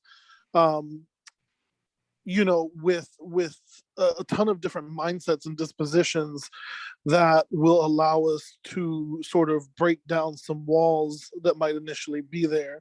So long story short, yes, there was some distrust, but I think having this guide that took about 1.5 years to create as the framework to follow, which a lot of it, and I'm happy to share it, I just have to find it, but which a lot of it focused on building trust, definitely helped us sort of break down some of those fears. Thank you. I have another question for Dr. McClue. And I wrote it while you were talking. Do you think that virtual learning would improve Louisiana's literacy rates, since we are just about at the bottom when it comes to our literacy rates for our citizens? Hypothetically, yes. What we're experiencing at this particular time, and heard a lot about the HBCU and the young Black male, and we deal with that all the time. What we are finding is that the children are tired when they come to school in the morning. A lot of them have to work. So they are requesting that we video the lessons and that we stay in virtual so that they can do the assignment and meet the deadline when they're able to function. As it was mentioned earlier, if the hierarchy of needs are not met, I'm hungry, I'm sleepy, I'm tired, I'm in distress because one of my friends just got shot last night, then learning is not going to take place. It's just a reality. But when learning can take place, the information needs to be available so that they can process the information. So virtual is an option for making that available at any time when they're able to get to that level of processing past the critical issue that they're experiencing at that time, which is a lot. I have just in my class this year, I have 10 children that parents died within the last 2 years of COVID, and they are not processing. Sometimes they're just sitting there. And so you recommend the counseling, and sometimes the counseling may take a month before they can even get counsel. And so the rest of the time they're just sitting there, they're in space. They don't know what to do. Or one of my students just recently told me he's fending for himself. His mother passed this summer. His father is in jail and he don't have any family, and he just opened up. So I was trying to figure out what was going on. He said, "No, just put it online. I'll get to it when I get to it."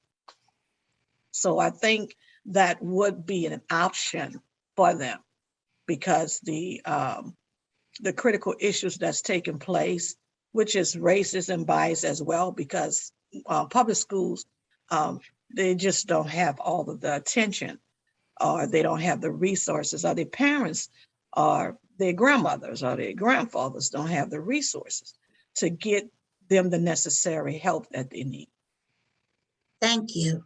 I'll jump in here. Dr. McClue and I went on a television show with Sheba Turk here locally to kind of discuss this a couple of years ago. And because what we're seeing in terms of the K through 12 virtual is that students are doing much better. They are. Standardized testing, they're just doing much better. And there's a lot to this idea of flexibility, with this K through 12. And obviously we get up in the morning, I send my kids off to school at 7:10 in the morning. They go from class to class to class to class, et cetera. And it's exhausting. It is. We all did it, et cetera. And the research has shown that a little bit more flexibility, this hybrid online where the student doesn't have to get up at 7:10 or at 8:30, et cetera, really has been effective, et cetera. So time will tell if we go more, and since the COVID, whether schools will adapt this more, as we move forward, or are we going to stay in that traditional, again, 8-hour block a day or whatever, the 7-hour blocks that we have all day long, et cetera. But it's got to be an openness to it. But research has shown there is a lot of success with K through 12 online learning. Students are performing much, much better. Dr. Ashraf, when you talk about it, it doesn't need to be an all or nothing. We're going completely online. This is you fit. We're going to tell you how you're going to learn, rather than, look, if you have the access, and even if you don't have the access, let's give you the access, whether it's Wi-Fi, whether it's a Chromebook. Options, yes. Those types of things. And there's a lot of, and I know Dr. Roslin, talked about mental health earlier. We had a student just last week, just in a history class in one of my majors, just gets up, stands in the back of the class, which is going, there was some issues going on, and we just had to kind of stop the class. And I was able to finally talk with her yesterday, and she just has been out of class for about 2 weeks, et cetera. She's dealt with some issues, and she'll be back on Monday. But you have a lot of issues where students are sitting in the class, they're not like, they're just listening, they're just sitting, they're not taking in anything, et cetera. They're just going through a lot of things, and we're just adapting, providing that flexibility, et cetera, as they're going through all these kinds of things. Because it is what it is right now. And I think mental health has really been now opened up, and we're starting to recognize how many people and half the population will suffer from mental health at some point. Half of us in here will suffer from mental health. Agreed. And the research has been focused on the students, and rightly so. But I can tell you from a professor who has taught online, but started out face to face, and then online synchronous, and now online asynchronous. There's some mental health issues going on. There's enough mental health stuff to go around. I think that that's important. But to speak to whatever that need is, wherever that student is. I think of students with disabilities because my background is SPED, and they need face-to-face. Yes, they need, most of them Yeah. need some, but that gifted student, that SPED gifted student, they actually did well with the virtual learning. So it just depends on the individual student. You want to give them that option. And I continue to say that hybrid and virtual schooling really will continue to be the new education reform, especially in high school, not so much the middle and the elementary school, but high school students at this particular point in their life, especially post the pandemic, they are different. I've been teaching 25 years from principalship in the schools, what have you, but their mindset is different. Hey, I can do this a different way. And today I was tired. I didn't want to get out this bed. And why could I not get on virtually and do my assignment? They're not that student that want to sit 8 hours a day in the class. They're just not that student. They're not that student. And we steady trying to force that on them, but I'm allowing them to say, okay, you don't feel like doing it today. You need to do it by midnight tonight. Right. It's And available online. as Right. long It's as they available have that. I know Exactly. that schools in Florida, where I'm from, and I think you indicated in your presentation, they've Yes. been doing FDOE, whether it's Yes. county Yes. or whether it's across the state, they're really good. And what they have put in place, which I would love to see, is that if a student is comfortable doing a hybrid or Let 'em doing do it. online, in Yes. Florida, you can attend any club in your zone school. You can Yes. attend any sports team in Yes. your school. So that Yes. for the argument that might be there, oh my gosh, you're missing out on the social. Maybe not. Maybe we Maybe just have not. to Yeah. look at it in a different way. But again, when we talked about college and other presentations, I think, to be that light and meeting students where they are, whether it's college, whether it's high school, whether it's middle school, whether it's just providing for their basic needs so that they can get to it. Educate. And the other thing is that we have to realize that it's a money game. We all know that. We get so many bodies in schools, we get X amount of money. But we have to also know that the transition of this century, kids, they use their cell phone 24/7. That's what they do. I have a nephew, he doesn't leave out of his room, straight A student, but he plays games with 130 other kids. That's their social interaction. But they do their work. He's an A student. He's in an engineering program in the 9th grade in Texas, making straight A's, building computers from scratch. But his socialization is online. And I asked him, I say, well, do you go play ball outside? What are you doing? Oh, I have friends. Come see. I got 169 kids playing with me on the mind game. Look at that right there. So that's this generation. And we have to accept it. We have to accept it and move forward with it, because I have a little niece that's 4 years old that live in Arkansas. Her book is the laptop, is the iPad. She know how to plug it up, charge it up, go to all of her coursework on that iPad. We got to, Louisiana have to move forward, and because Florida they have been in virtual for a long time. We have to say, this is an option and it can be successful. We're not saying all kids, but making an option. Because when I have kids sleeping at the first period, it's a waste of my time. You know, I can say 100 times, sit up. Just put it on the face, just put it on a Google Class. I'll get it before the day end, or I'll get it before. And it is what it is. You're not going to sit there and argue with them a whole class. So give them that option. And my district should allow them to have Google Meets if they need to get in. I had 10 kids away displaced for Ida. One of them just came back this week. I have to fail her because she wasn't here the whole time. And she said, well, why you just didn't let me get on the Google Meets, where the district wouldn't let you get on the Google Meets. But she was in a hotel that she had access to the internet. Okay. And she could have actually did that. Options. Dr. Armstrong, last thoughts. Yeah, so I was thinking that this presentation brought forth some very interesting things that we need to look at, from the K-12 pandemic and everything, and even the face-to-face. I wanted to talk about the student with the mental issues when that came up. Just 2 days ago in one of my classes, a student who had been thought doing very well just came into class, and he was just like, I have no idea what you're talking about. And I was just shocked because, you know, we had been having one-on-one and talking, and he said, no. I said, well, have you done it? No, I just don't know anything. And then the next day came to me that he wanted to do a retroactive withdrawal. And so I signed the paper because I was just tired myself, you know. I signed the paper, and I left it for him. But then he called me and he sent a message and said, well, you needed to sign a couple more pages. So he came in yesterday, and when he came in, I had an opportunity to talk with him. I said, you know, you only have 2 more weeks of class, and you have spent all of this time, and you are now just going to just throw this semester away. You were doing so well. Well, he said, well, I had some, you know, I have bipolar.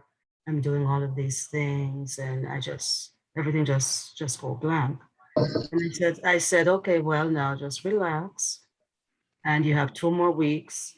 You might not be able to pull a B or an A, but for this particular course you're taking, a C is sufficient. You just need to be able to pass it with a C.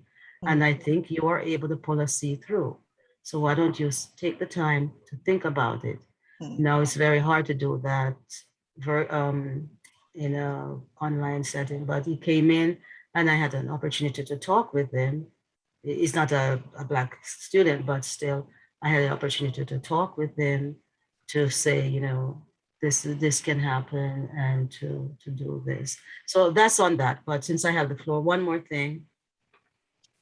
We talk about mentoring the students, and one of the things we saw that a number of the majority of the faculty in the HBCUs are women. And we have the Black male. It is very difficult for the Black male that I have found to be mentored by the Black female professor. For these students these days, maybe because of their home environment where they're being just with women alone, and they come here, because I've had students when I talk to them and it's like, and I said, don't your coach yell at you or speak up to you? And they said, well, that's a man. I'm like, well, you know, it's not only men can shout at people, you know, if you're not doing the right thing, a woman can do that. And so there's a problem with mentoring, where we need that mentoring, as Dr. Barnes talked about. They need to see some male, and I do not remember whose presentation where we saw that, probably maybe something from Dr. Anna, that the advanced or the highly qualified male faculty who come in with their STEM degrees from PWIs coming in here are not giving the time of day to the students. So we have issues. We have issues. We need to go back to talk to our administrators about these things, how we can help to mentor our students, especially our African-American male. Thank you. Thank you for your thoughts, Dr. Armstrong. And now our closing address will be given by Dr. Ostroff. I want to just thank everybody for coming today for our second LA Name webinar. We had a very successful webinar this past May.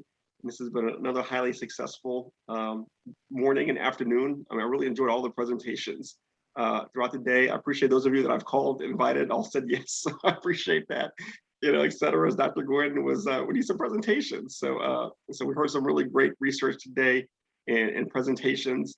As we move forward, we are looking very shortly to have a ground conference, a Louisiana State Chapter conference. I'm on the awards committee for the NAME, the National Association for Multicultural Education. We had a meeting yesterday, and one of my our committee members was talking about the state conference chapter in North Carolina, how successful it was. And I get jealous easily, so I got jealous. And I said, no, we're gonna have to move forward with this. And there's been a lot of successful ones in Texas, et cetera. And so we have not had a state conference, a Louisiana chapter name conference.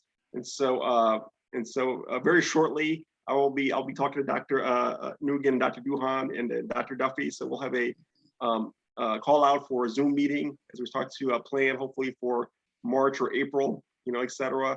I've also been named regional director for NAME, and so now I have access to the lists of people so that we can kind of market to beyond Louisiana, but also Texas, Alabama, Mississippi that may want to come to our conference. So we're going to need as many hands as possible as we start to plan and develop our call for papers, et cetera. But we look forward to having a conference here at statewide, and a 3 or 4 day conference. We can have a big conference, et cetera. And hopefully those of you that are on this call can join us so we can meet physically, et cetera. But we're going to host it at Dillard University, so as we talk about HBCUs, et cetera. So we're going to be the host institution, at least for the first one, because this is something we should be having every year, hopefully, as we move forward, et cetera. And so these webinars have been great. It's been great to see everyone on Zoom, et cetera. But I hosted a conference last week, and I hadn't seen folks since before COVID, and we just had a great time. With the conference. We had awards banquet, we had lunch together. So it was really good to be together again, et cetera. And so hopefully these kind of Zoom, we'll still continue to have these things, but I want to move away from them. I mean, I just really zoomed out, et cetera. And so we look forward. Hopefully next week we'll send out a call for those of you that want to be on the committee with us. Please do join in, and we'll send out a call. Again, we're going to start recruiting regionally, and hopefully sometime in the spring, have a conference and we can all kind of see each other, because it's been great and wonderful just to get to know you all of you, particularly with the first webinar and this second webinar. They've been very highly successful. So I do thank our 3 leads, Dr. Duff, Duhan, and Nugan, for leading us in these first 2 webinars. So they've been really good, and it's gotten us back on track to some of the things that are going on, et cetera. Because multicultural education is very important. And as Dr. Duhan and my mentor, Dr. Rose Duhan-Sells, who founded the National Association for Multicultural Education in 1990. So it's now, 33 years. And they started out just like this at a room of 20. They had their first conference in Louisiana. They had a little hotel room, 20, 30 people. And that was the conference, and et cetera. And from there, it grew to 2,000 or 3,000 people membership. And so it's grown dramatically because you can see the level of interest in this type of work, et cetera. And multicultural education involves all the work that I'm doing, all the work that you all are doing. It's race, class, gender. There's so much going on, et cetera, that we need to share, et cetera. And I love doing conferences on campuses, university campuses. Dr. McClue attended the conference I had last week, and Dr. Romero, I don't know if he's still on. And we had, and the auditorium was full of students. We had 300 or 400 students. And these are the kinds of audiences you want. The students are listening and engaged, et cetera. So we had full rooms every session, et cetera. And the engagement, the questions, and our mistress of ceremony had to keep stopping because she wanted to kind of move on, but a lot of questions. That's what you want, engagement, et cetera. The students are engaged. They want to know. They want to discuss. et cetera. So it's highly successful, and we conclude with our awards banquet that we inducted Dr. McClue, et cetera. So congratulations, Dr. McClue. But and so we look forward to doing something similar, in the spring. Gather all of you, hopefully you can attend in a larger group of our contingent that we haven't seen in a little bit. We didn't have a national conference last year. So it's almost been 2 years. Actually 2019.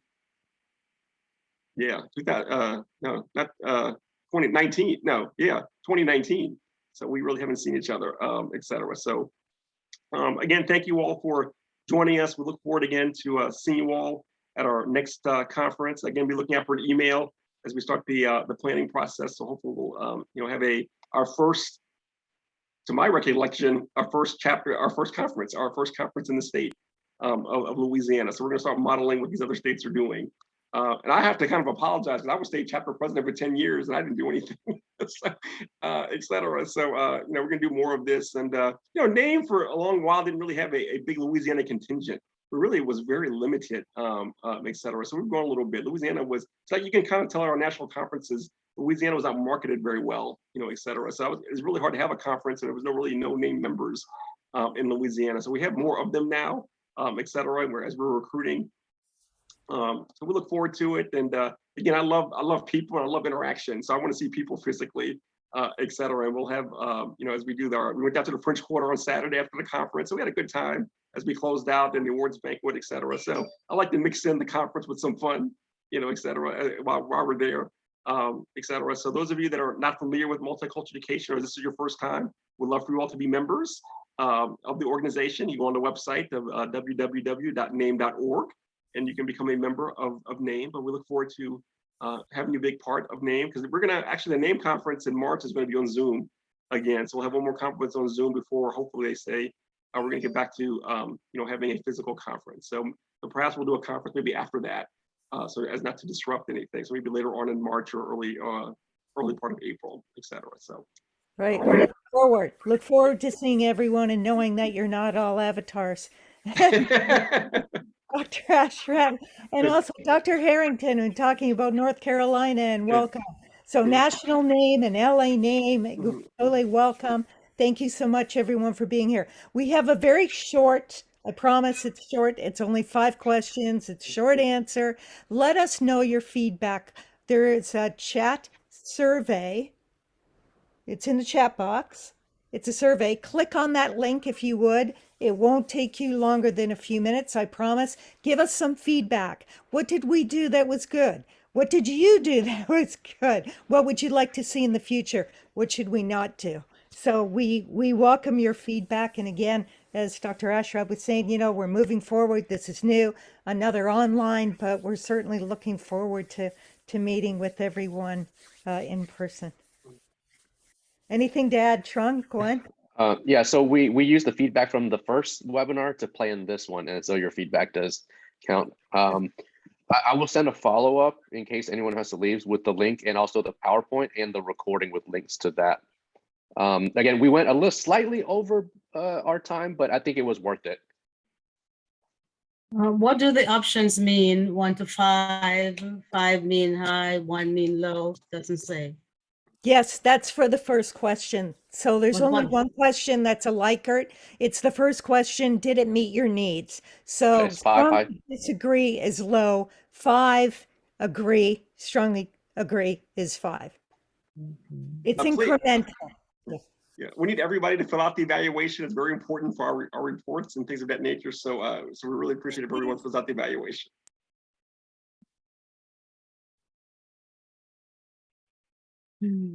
Just want to say thank you to everybody for participating. I know it was a long day, but you guys are phenomenal. Love you.